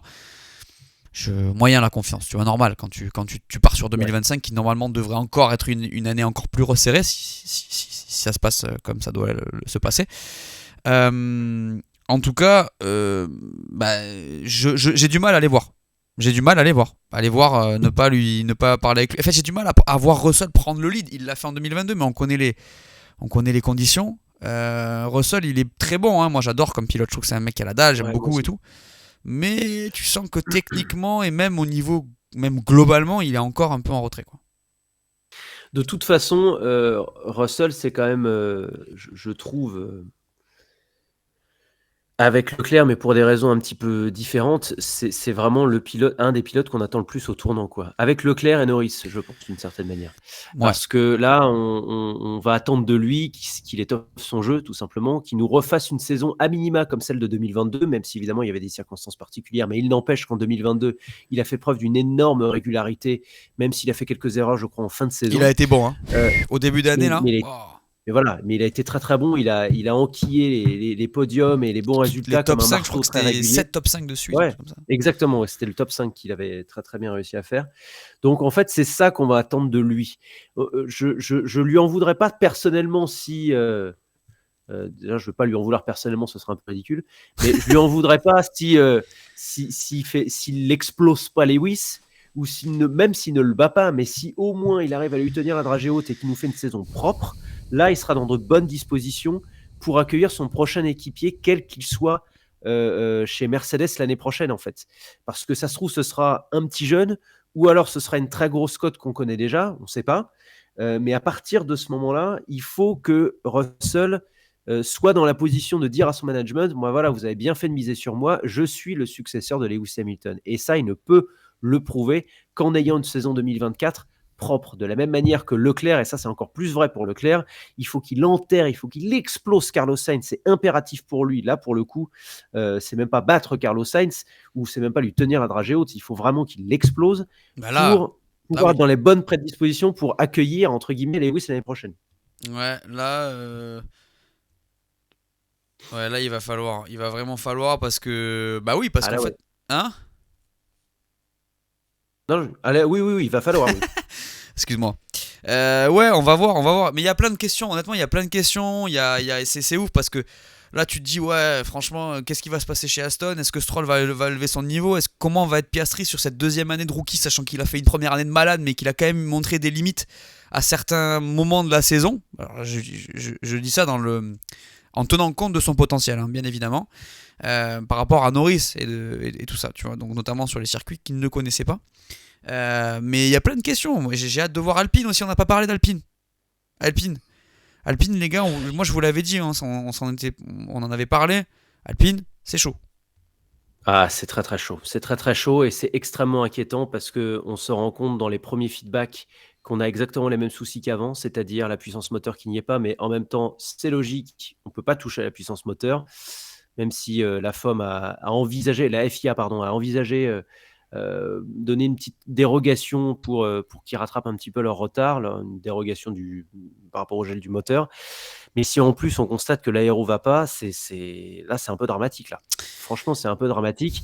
Et en fait, ce qui me dérange le plus, et qui au final c'est le genre d'information un peu risquée parce que tu sais pas vraiment les discussions, tu sais pas discerner le vrai du faux, mais en même temps, quand tu vois le langage corporel des gens chez Alpine, des pilotes, de certains ingénieurs, ça fait mal à voir, quoi. Parce que tu as l'impression qu'en fait, cette monoplace, elle est illisible pour le moment pour eux.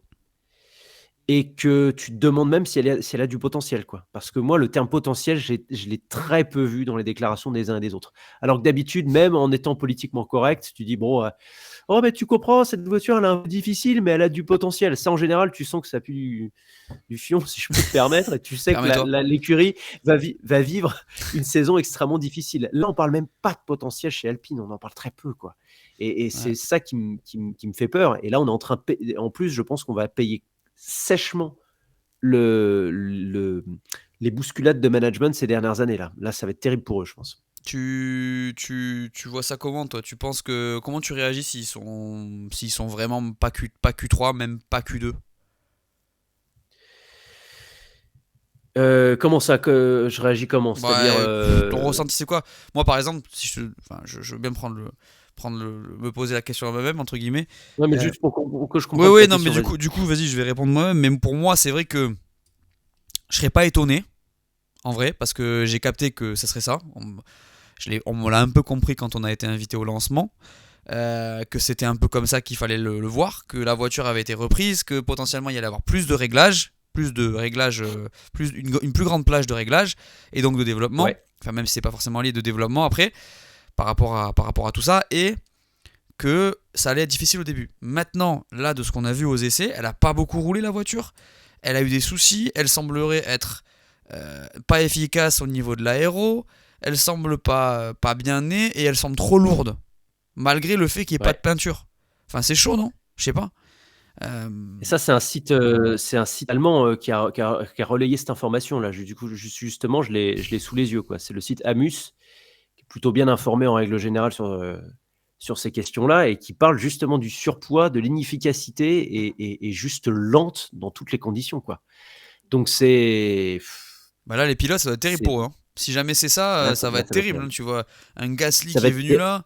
Imagine, t'as Gasly qui est là et qui voit que parce qu'on en a pas parlé, mais la Racing Bull à tout moment, elle a fait un gap. mmh. Oui, en plus, Vincent, il nous dit, elle bouffe les pneus en plus, apparemment. Tu vois, effectivement. Ouais. Non, Si mais t'as. il y a rien qui va, là. Ouais, à tout moment, c'est compliqué, tu vois. Donc, C'est compliqué, puis ça va même être compliqué, si je peux me permettre, Lucas, enfin, surtout pour les pilotes, parce que là, ils vont devoir se mettre en évidence avec un matériel qui vraisemblablement ne sera pas là. Et donc, ça va occasionner soit des prises de panique avec des crashs à répétition, soit un pilote qui va peut-être réussir à prendre vraiment l'ascendant sur l'autre, quoi, par des coups d'éclat, par ouais. certains coups d'éclat. Et donc, ça va être déterminant pour l'avenir de l'un et de l'autre. Mais là, je pense que Alpine, enfin Ocon comme Gasly, ont dû se dire, dans le versant positif de leur signature de contrat chez Alpine, que c'était quand même un bon plan pour incarner une sorte de tremplin vers une écurie top team et bien se mettre en évidence. Et là, c'était le pire moment à l'heure où les contrats vont commencer à valdinguer à la fin de la saison. C'est le pire moment pour ne pas être capable de se mettre en valeur. C'est le pire moment pour avoir une monoplace aussi peu compétitive. Parce que tu peux pas faire coucou aux différents managements en disant coucou, je suis là, prenez-moi. Là, tu retombes dans l'anonymat et il n'y a rien de pire que ça. C'est vrai que c'est dur, de toute façon, on le voit en fait. Là, c'est vrai que c'est un peu le pire timing pour ces deux pilotes qui vont, même s'ils auraient pu, et peut-être qu'ils vont le faire, prolonger. Ouais, bien sûr. T'avais quand même potentiellement 2026 et un top team en vue. Alors après, bon, à tout moment, les gars, 2026, Alpine s'en sort. Hein. Alpine travaille dessus, ils sont pas forcément dans le mal, tu vois. Mais en vrai, en tout cas, je parle pour 2026. Désolé, je lis le chat en même temps, du coup, ça me perturbe. Mais en fait, ouais, c'est vrai que pour ces pilotes, c'est dur. Pour l'équipe, c'est dur. Pour les gens à Anston, c'est horrible. Pour les gens à Aviry, c'est horrible parce qu'ils taffent, et il n'y a pas de résultat. Et on a vu l'an dernier ce qui s'est passé, voilà, avec, au niveau structurel, avec Otmar. Enfin, encore une fois, regardez Drive to Survive, même si c'est Drive to Survive, c'est intéressant. Voilà ce qui s'est passé avec Otmar Safnauer, avec le management. C'est pas évident. Je critique pas ce qui s'est passé, hein, ça s'est passé. Mais c'est pas évident. C'est sûr que structurellement, c'est un fait. C'est chaud. Voilà. C'est un fait que quand. Vas-y. Enfin, c'est un fait que. C'est un fait que quand tu as de l'instabilité managériale, bah, tu peux pas construire une équipe en performance. C'est pas être critique, c'est pas dire il aurait dû garder un tel ou un tel et pas virer. Enfin, on dit pas ça. On dit simplement que quand tu as une écurie qui gagne un championnat et voire plusieurs championnats, bah, comme par hasard, tu as toujours une stabilité managériale qui s'est enracinée, qui s'est construite dans les années précédentes. Et même Braun, ça a été le cas, parce que Braun Grand Prix, c'est juste un renaming, mais derrière, toute l'équipe technique de Ross Braun, elle était là pendant les années Honda. Tu vois, il y a une stabilité dont on a besoin et dont Alpine ne bénéficie pas depuis son retour sous les couleurs de Renault en 2016. Et de 2016 à 2024, bah, ça commence à faire beaucoup d'instabilité, quoi. Voilà, c'est même l'instabilité même, j'ai envie de te dire, hein, ça change tout le temps. Hein. Ouais, bien sûr. Ça change de tout. Bah, à la limite, on s'en fout que ça change de nom, que ça devienne Alpine, c'est pas grave, tu vois. Limite, au contraire, c'était cool. Mais c'est vrai que là, tu passes de Abitbull, de Cyril Abitbull à. C'est quoi derrière? C'est Otmar Safnauer direct? Je me souviens plus. Oui, je crois. Hein. Ouais, tu passes de lui, des deux. Ensuite, tu as Laurent Rossi qui est là pour Alpine, qui s'en va. Otmar Safnauer s'en va. On passe à Bruno Famin. On change les pilotes, pas les deux. Mais non, il y avait Martin Butkowski avant, entre Abitbull et. Tu penses? Il était passé. Ça n'a pas duré longtemps, non? Butkowski et David Ebrivio. Il est passé, mais il est passé juste un an. Pardon. C'est en 2021. Ok, ça marche. Ouais, ça a été court. Mais effectivement, voilà, tu dis silence, tu dis je leur souhaite que du bien quand même. Moi aussi, tu vois. Bien sûr, on est français, on a quand même envie, tu vois, que ça marche. Moi, quand j'étais petit, j'étais fan de Fernando, mais j'étais fan de Fernando et de Renault, c'est la même équipe, tu vois. Donc au final, c'est relou, quoi. Parce que bon, nous on a envie que ça marche. Après, c'est sûr qu'on n'y peut rien, tu vois. Donc c'est comme ça. Mais c'est vrai que je l'ai vu passer dans le chat, les 100 Grands Prix là. Frérot, les 100 Grands Prix, c'est plus 200 Grands Prix, tu vois. Qui sont passés. Enfin, ouais, bien sûr. Voilà, donc bien sûr. Bon, alors après c'était le plan Laurent Rossi qui n'est plus en tout cas, donc évidemment on a changé entre guillemets un peu d'air, mais c'est vrai que de repenser à ça fait mal, et ça fait d'autant plus mal qu'on sentait quand même à partir entre 2016 et 2020, voire 2021, une forme de montée en puissance. Et tu peux même la retranscrire jusqu'à 2022, où on avait une voiture qui n'était pas fiable, mais qui avait plutôt bien opéré son virage réglementaire, avec deux excellents pilotes qui étaient un très grand qui était Fernando et un très bon aussi qui était Esteban Ocon, et qui avait réussi à donner un peu de consistance à tout ça. Et je pense que la déception cruelle, ça a été en vérité 2023, parce qu'on s'est rendu compte que le gap qu'on voyait se réduire entre Alpine et les gens de devant, et ben en fait avait regrossi, quoi, tout simplement. Oui, parce que t'as McLaren et Aston qui passent devant. Voilà. T'as McLaren et Aston d'ailleurs. au début ils disent ouais, on fait du meilleur job que McLaren, bah la gifle derrière Ouais, l'année exactement. dernière. Puis même, tu vois, rappelle-toi en 2022 la gestion du cas Alonso qui est dramatique en vrai, c'est terrible Bien sûr. comment ça a été administré. Donc voilà, enfin, c'est sûr que cette Ah, il y a équipe, trop- voilà, il y a eu trop de trucs. Alors ça ira bien à un moment donné peut-être, hein. Moi j'espère juste qu'ils vont pas abandonner, tu vois. Qu'ils vont pas. Oui, voilà, j'ai vu Ouais. Piastri aussi. Piastri c'est dramatique, franchement. Piastri quand tu vois ce qu'il fait chez McLaren, quand tu vois ce qu'il dit sur lui, et à quel point le mec a un potentiel, tu te dis mais comment ils ont pu laisser passer ça alors que et les mecs ont mis des millions quoi.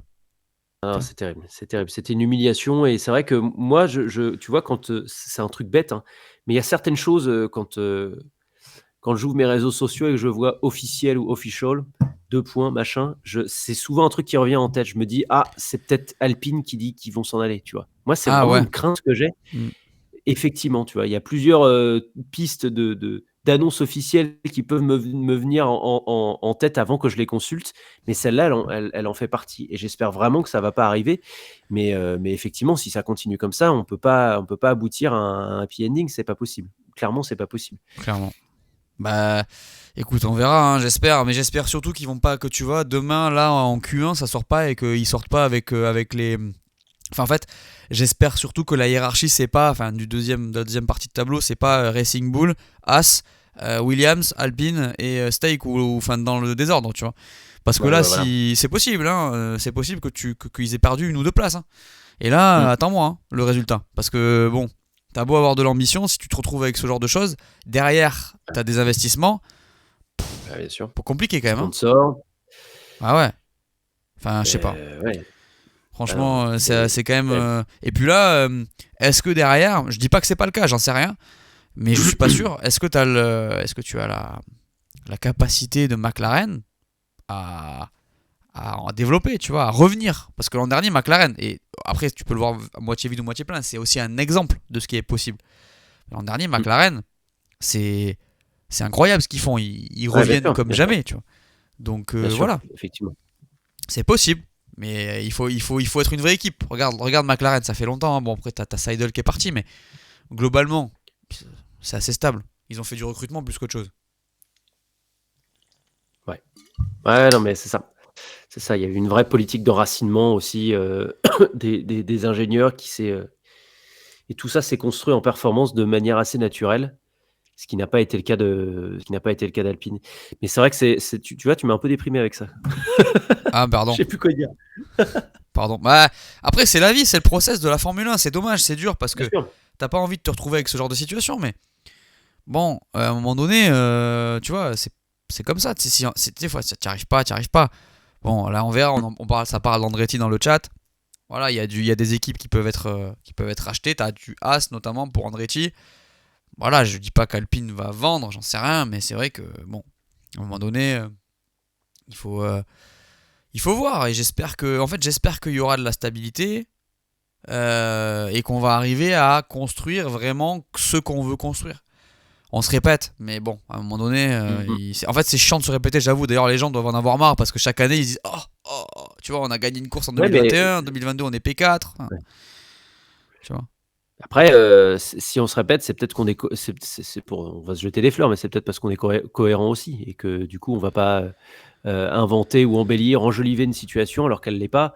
Et que quand on vous dit depuis plus d'un an qu'on est très inquiet de cette instabilité chez Alpine et des conséquences sportives que ça peut avoir in fine, bah, ouais, je pense quand même que c'est un point de vue intéressant et dont on voit les conséquences Mais oui, malheureusement aujourd'hui, qu'on n'a pas fini de voir encore, et même jusque dans le sportif, non pas seulement dans la performance, même dans l'exécution et la motivation des équipes. bah On oui. a vu quand même dès l'année dernière des comportements de certains membres qui étaient très de mécanos et d'ingénieurs qui étaient très désinvoltes dans leur communication, quoi, pour le coup.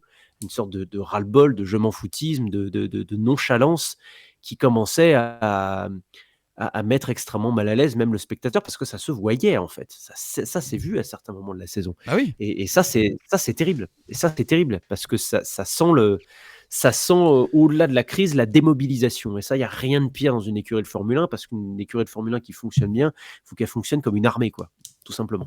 Et là, c'est pas le cas. On le voit chez Red Bull, on l'a vu chez Mercedes, on a vu à quel point la vague était surfée, tu vois, à ce niveau-là.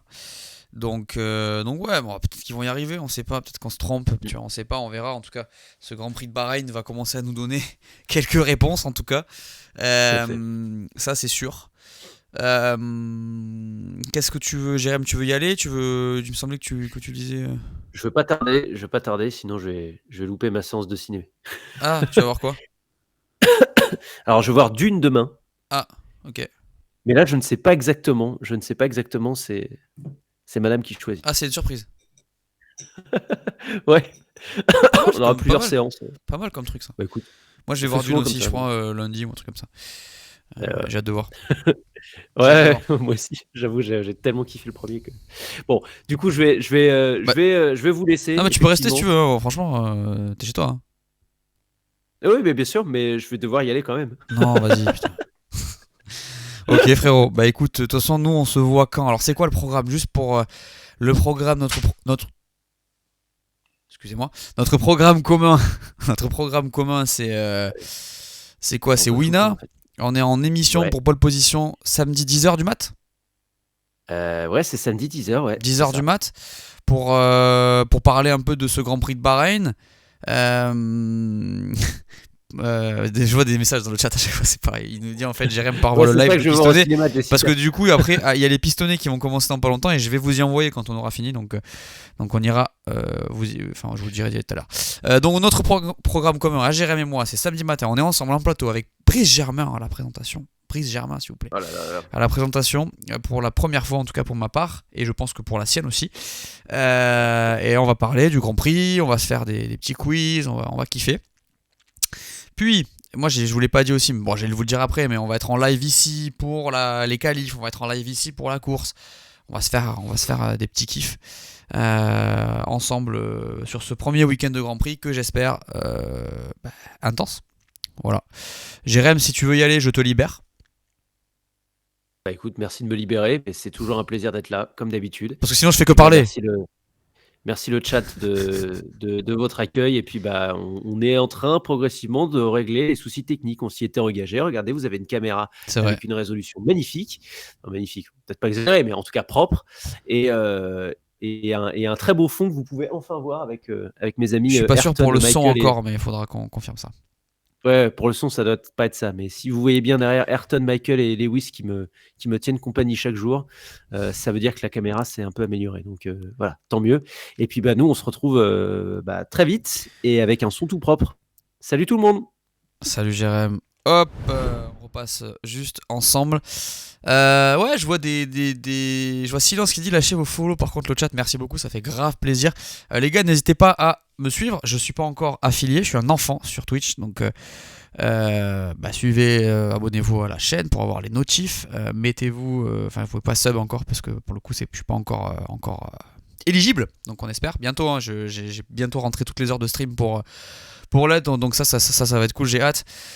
Ça m'a fait grave plaisir en tout cas d'être là.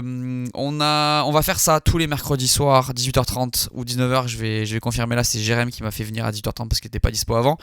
On va avoir du Jérém, on va avoir d'autres invités, on va faire du React, je vous l'ai dit, toute l'année.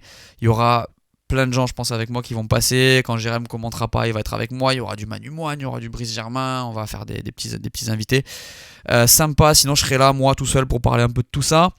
Mercredi soir, du coup, tous les mercredis, je pense quand il y a semaine de Grand Prix, peut-être pas sur les semaines où il n'y a pas Grand Prix, je sais pas encore, ça va être en fonction de mon emploi du temps.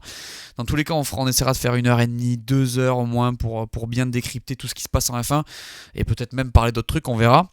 En tout cas, j'ai bien compris que vous aviez hâte à ce week-end. Alors, nous, l'objectif sur ces lives, c'est pas de vous déprimer. Hein, quand je dis, je suis pas forcément hype et tout. C'est juste que c'est vrai que depuis le prisme du créateur de contenu où tu fais que répéter, tu peux te dire, waouh, l'an dernier c'était un peu dur. Mais je vous l'ai déjà dit plein de fois.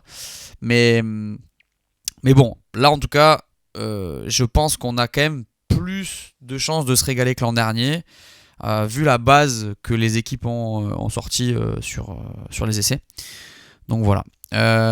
Tu préviendras sur Insta. Oui, je préviens toujours sur Insta quand il y a un live. Je vais essayer, de toute façon, je vais essayer de commencer à sortir avec Lisa qui passait dans le chat tout à l'heure, donc des programmes pour que vous puissiez avoir en amont de tout ce qui va se passer, les contenus que je vais sortir, sachant que vous le savez sur YouTube, preview débrief tout le temps.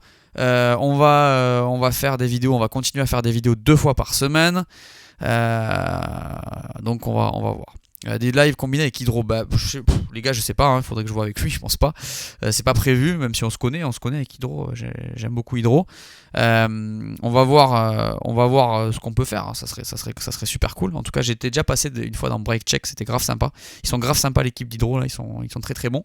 Donc pourquoi pas, et puis de toute façon il y en aura peut-être, j'ai parlé avec Kaylon aussi, qui est un mec qui fait du jeu vidéo, on pourra peut-être faire des reacts ensemble et tout. Moi je suis open de ouf sur tout ce qui est live, je vous ai dit je découvre, donc voilà, ça me chauffe de fou. Voilà, je voulais regarder Drive to Survive ici, bon même si je peux pas le diffuser, mais je voulais le regarder avec vous, mais bon au final j'ai pas pu parce que le week-end dernier j'ai eu des petites galères qui ont fait que j'ai rien pu faire en fait. Mais bon, écoute, on verra. Je t'ai découvert il y a 1 an et j'ai passé une super année malgré la saison. Bah écoute, ça fait plaisir, hein. Merci à toi d'être là, ça fait vraiment plaisir les gars, je vous le dis encore une fois, c'est trop bien. En fait si vous voulez, la saison, moi je vous dis elle est dure, mais ce qui nous fait tenir, l'an dernier c'est vrai qu'elle était dure parce qu'on s'est beaucoup répété, c'est vrai que c'est pas évident, mais grâce à tous vos messages, grâce à ce que vous dites, à ce que vous mettez dans les commentaires, vraiment ça nous aide à tenir quoi. Et puis de toute façon il n'y a que ça, hein. Nous on travaille à fond, on est là, on se donne à fond pour que ça soit pour que vous kiffiez et que nous on kiffe, parce que je vais pas vous mentir, moi aussi je kiffe, hein. Cette année, l'année dernière ça a été une année de malade, j'ai fait plein de grands prix et tout. Voilà, donc tu pourrais faire une notation après GP en live des pilotes avec nous. Ouais, mais en fait si vous voulez je vais voir un peu comment on se place, notamment sur le mercredi. On va voir un peu de quoi on va parler. Je pense qu'on va faire un peu comme là, preview du Grand Prix, petit débrief en fonction de ce qui s'est passé. Voilà, on va faire du contenu sympa, je pense, ça va être cool. En tout cas, je vous le dis, moi je suis bouillant, je suis bouillant pour Twitch. Bon voilà, dites-moi dans le chat ce que vous pensez, hein, aussi des lives jusqu'à maintenant. Est-ce que c'est la première fois? Est-ce que vous étiez déjà passé? Je vois, il y en a que je vois, hein, Fiban, Ronan, Jessica, tout ça, je vous vois tout le temps là. Jojo aussi, avec Antoine aussi, c'est cool. Ouais, Antoine c'est un peu différent parce que Antoine il est chez Canal maintenant, il travaille chez Canal, donc c'est un peu plus compliqué pour lui de venir. Il faut qu'il demande en fait, je crois. Donc on en fera, hein, c'est sûr, on en fera. Donc l'objectif ça va être d'en faire le plus possible. Moi je vous avoue, je vous l'ai déjà dit, je suis très content d'être avec vous parce que vous êtes là dans le chat. Mais j'aime bien quand on est deux. J'aime bien quand on est deux parce que je trouve que ça rebondit bien et tout. En fait moi je préfère quand ça échange, clairement. Donc c'est pour ça que cette chaîne je vais être là tout seul, mais je vais aussi être accompagné. Et ça c'est cool. Donc voilà, donc là ce week-end, première fois, on va faire du React, un peu comme on a fait pour les essais, même si les essais j'avais un bug, je pouvais pas les voir. Là j'ai trouvé la solution, donc a priori ça va le faire. On va faire du React ce week-end. Demain je vous donne rendez-vous, je sais pas exactement à quelle heure, mais ça sera vendredi, excusez-moi, parce que j'ai toujours l'impression qu'on est jeudi. Vendredi pour les qualifs, donc rendez-vous je pense à 16h30, une demi-heure avant ou peut-être 15 minutes avant, je vais voir en fonction d'où j'en suis, mais je vous dirai par Insta et de toute façon vous recevrez la notif. On va se faire les qualifs vendredi, n'oubliez pas, ce week-end c'est décalé, qualif vendredi, je crois que je suis flou, qualif vendredi, course dimanche, samedi, j'ai fait la même dans la preview tout à l'heure, j'ai dû la refaire parce que j'ai dit dimanche, je m'en suis rendu compte au dernier moment. Je recommence, vendredi, je crois que c'est 17h qualif, course 16h, le samedi, voilà. J'ai vu que tu as dit que tu allais commenter les GP ici, mais du coup tu passeras dans pole position parfois quand même.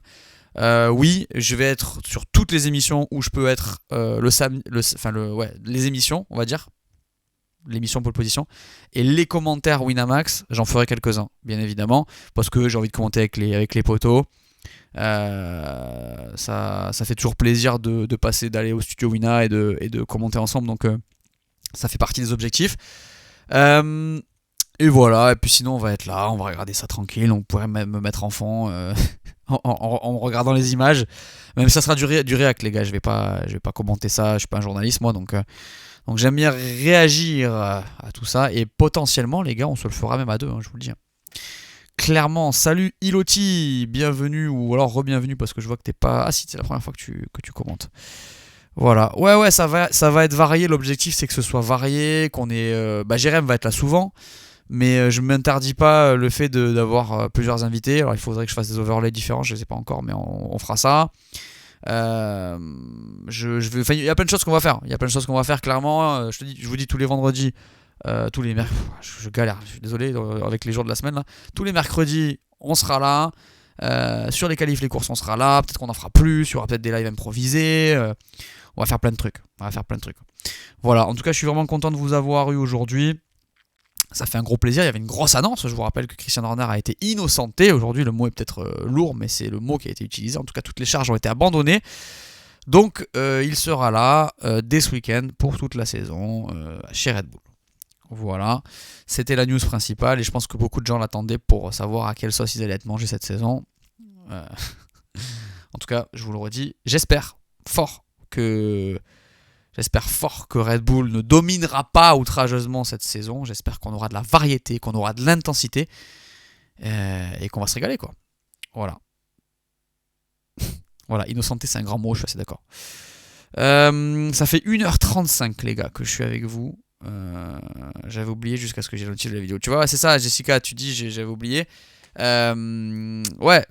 L'objectif c'est quand même que vous vous en rappeliez, que donc on en fasse un rendez-vous les mercredis soirs ensemble ici, et que on puisse faire augmenter aussi la taille de la chaîne, faire en sorte qu'il y ait de plus en plus de monde. Donc si vous voulez partager ça aussi, moi ça me fait grave plaisir. J'en ai pas encore trop parlé sur YouTube. D'ailleurs je suis vraiment content, je vous le redis. Là je crois qu'on est 90, mais on a été jusqu'à 100 et quelques, 130, 150, je sais plus. Dites-moi si vous en souvenez ceux qui étaient là. Mais on fait des bons chiffres franchement. Pour quelques lives quoi, la chaîne marche bien, je suis content.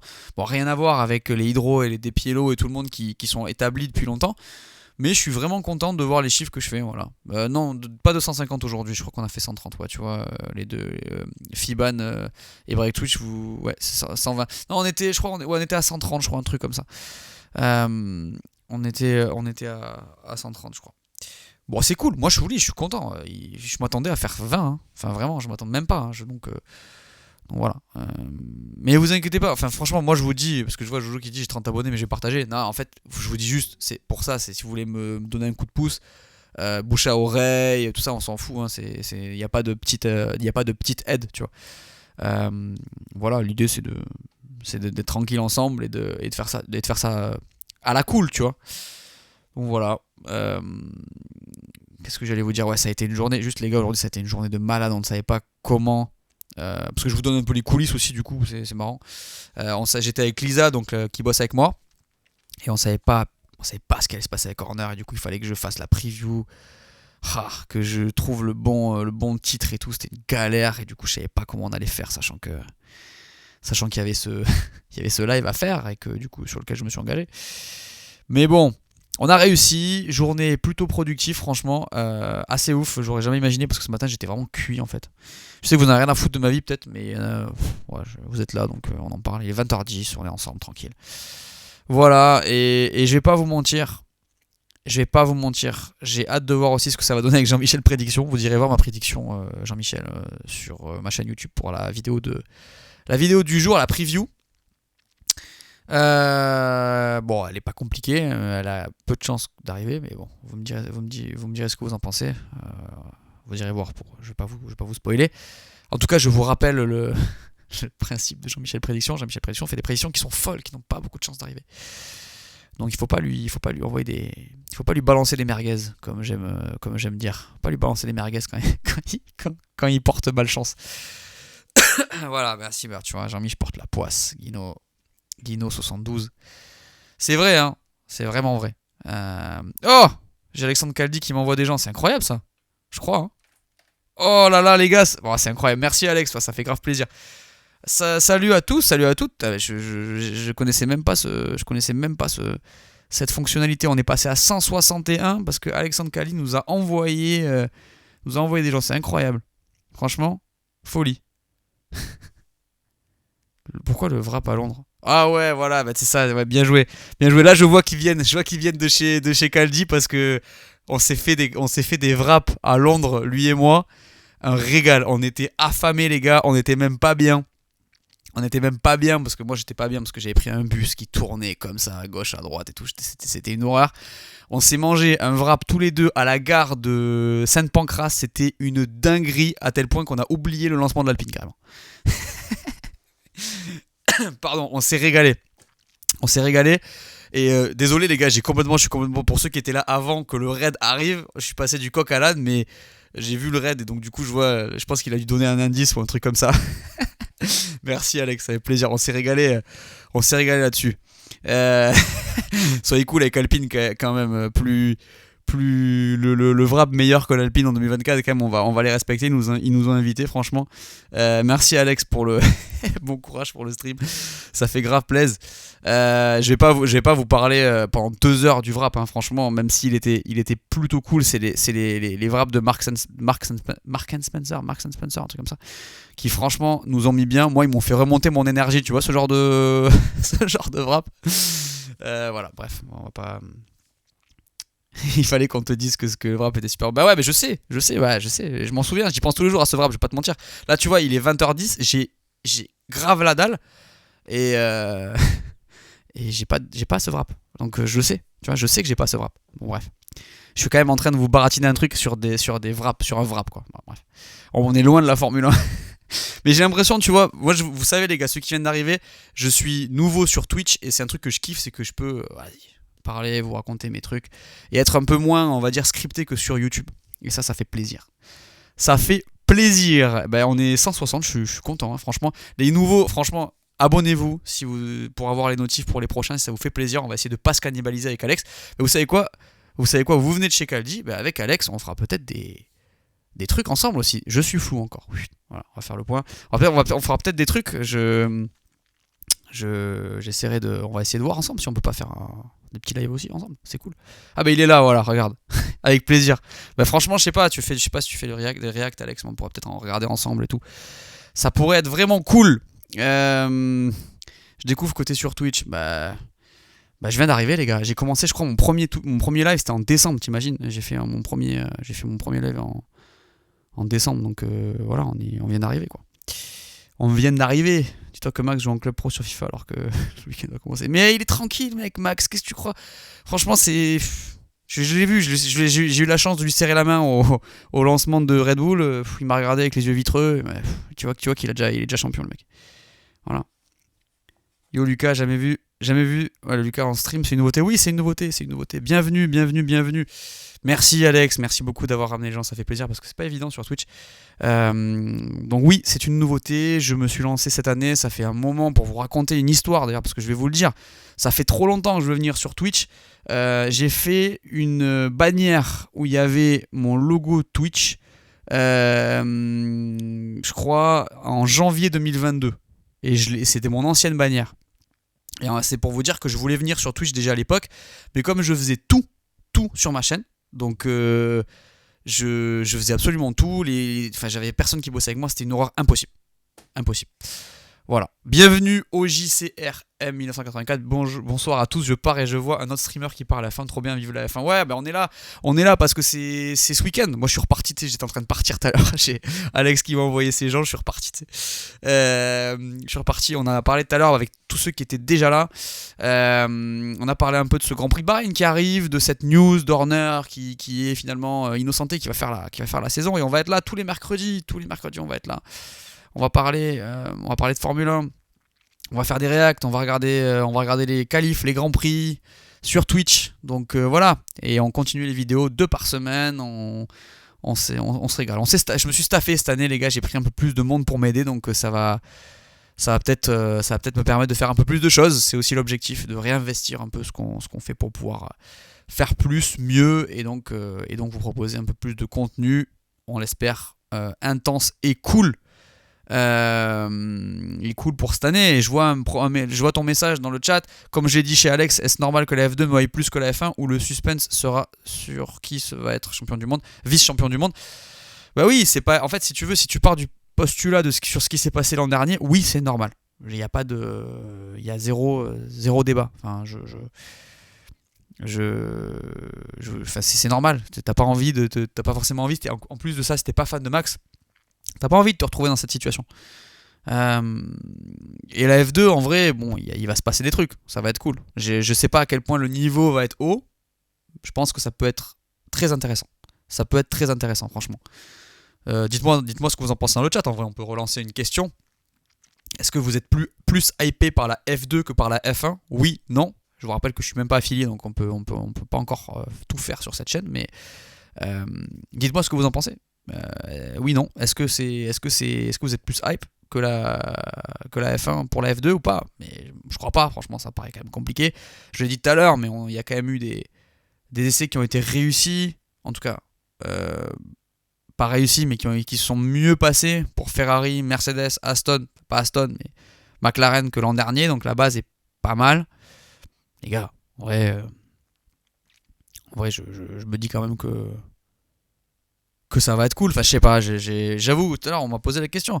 Tout à l'heure, je savais pas, on m'a demandé si j'étais pas hype ou pas, et j'ai dit, ouais, je suis hype, mais j'ai pas envie quand même de me reprendre la même, quoi.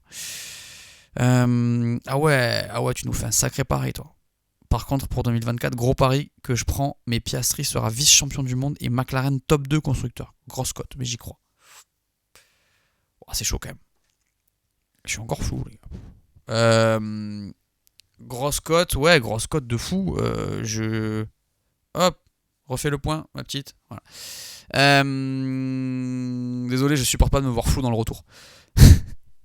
Matrixé par la technique. Non, mais en fait, je sais pas. J'ai du mal encore à voir McLaren. Je suis pas 100% sûr que McLaren sera tout de suite au niveau auquel on les attend et auquel on les a vus, en fait. Je pense que... Putain, ça me saoule. Attends. Je me rapproche. Voilà. Je pense que McLaren, potentiellement, est moins dedans. En tout cas, ils ont moins progressé que ce qu'on aurait pu imaginer. Ce qui est très positif avec McLaren, c'est que vu la progression qu'ils ont pu avoir l'an dernier, même si c'est pas forcément un indicateur qu'on doit prendre en compte, autant, on va dire, ils partent d'une base bien plus élevée, bien meilleure que ce qu'ils ont eu l'an dernier. Ça, c'est sûr à 1000%. Il n'y a même pas de débat, on va dire. Donc ça va être très intéressant de voir leur développement, puisqu'on sait de quoi ils sont capables maintenant. Après, voilà. Moi, je pense qu'il va y avoir des histoires à raconter. La chance qu'on a cette année, c'est que leur piste va être fou. Voilà, il va y avoir une silly season de malade. Ça a déjà commencé, hein. Lewis chez Ferrari, l'histoire Horner et tout. Enfin, vous savez, il y en a qui s'en foutent du hors-piste. Moi, je trouve que le hors-piste est quand même cool. Enfin, c'est cool en F1, ça fait partie du truc. Et souvent, ça influence. Hein. Mais bon, voilà. Je pense qu'on va avoir droit à une belle saison. Comme très souvent qu'on a traîné un homme puissant dans la boue. Ah oui, là, on parle d'Horner. On parle d'Horner, ouais, on a parlé d'Horner. Bon, on va pas commenter encore. Ça, c'est quand même des rumeurs. Les gars, je pense que je vais devoir vous laisser. Je vous remercie, franchement, ça fait trop plaisir de vous avoir eu aujourd'hui. Tous ceux qui sont venus depuis Alex, franchement, bienvenue. Abonnez-vous. Ça fait trop plaisir de vous avoir. Je suis vraiment... Merci Alex encore une fois si t'es encore là. Je sais pas si t'es encore là d'avoir raidé sur ma chaîne, je sais pas comment on dit parce que je suis un boomer de Twitch. Et, et voilà, et vous savez quoi les gars, je vais essayer de faire la même qu'Alex a fait, mais sur la chaîne de First Team, parce qu'il y a les pistonnés qui sont en live et j'ai grave envie de vous balancer chez eux. Donc je vais essayer de le faire. Et dans tous les cas, pour mes lives à moi, dites-vous que vous recevrez les notifs. Vous recevez la notif si vous cliquez sur l'abonné, ça vous savez. Et aussi vous aurez les infos sur Insta si vous me suivez. Lucas par la fin, très très simple comme partout. Je mets toujours des stories un jour avant ou un truc comme ça.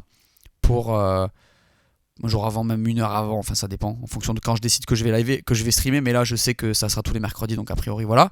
Tous les mercredis, 18h30. ou 19h. Je vous dirai si ça change, vous inquiétez pas. Voilà, donc je vous envoie sur le live des pistonnets. Je sais pas comment on fait, les gars, je vais voir parce que je crois que j'ai déjà vu la commande. Parce que je vous dis, je suis en galère sur tous ces outils. Alors, Twitch, comment on fait? Red Channel. Hop, et là je vous envoie sur First Team 101. Let's go. Attendez, je regarde parce que je vous dis, je l'ai jamais fait. Je sais pas comment ça marche, si vous savez, dites-nous. Dites-moi, pardon. On est plusieurs en fait. Alors, c'est la pub. Je sais pas comment on fait. Start Red. Allez, go. Et voilà. Donc j'ai fait. Je crois que je l'ai fait. Je sais pas. Voilà. Dites-moi ça. Ah, ça a marché, cool. Bah du coup, je sais pas si en fait, je sais pas si je dois rester lancer raid. 80 sont prêts à lancer un raid chez First Team. Lancer un raid. Vas-y, ça part. Ok, c'est fait, je crois. Et voilà. Bah je crois qu'on est bon, hein. Voilà les gars. Est-ce que c'est bon, on est bon? Tu nous as envoyé. Ok, bah les gars, voilà, je vous souhaite une bonne soirée, voilà, une bonne soirée, un bon début de week-end de Grand Prix. Regardez les essais demain, suivez les résultats. En tous les cas, on se retrouve nous vendredi à 17h ou un petit peu avant pour voir les qualifs. Je vous dirai ça sur Insta. Et voilà, je vous fais une bise. Je vous dis à très bientôt. Et puis, gardez le cap. N'oubliez pas de kiffer, surtout, c'est ça le plus important, j'ai envie de vous dire. Profitez. Et puis, on se voit dès vendredi. Et on se reverra samedi pour la course. Allez, ciao.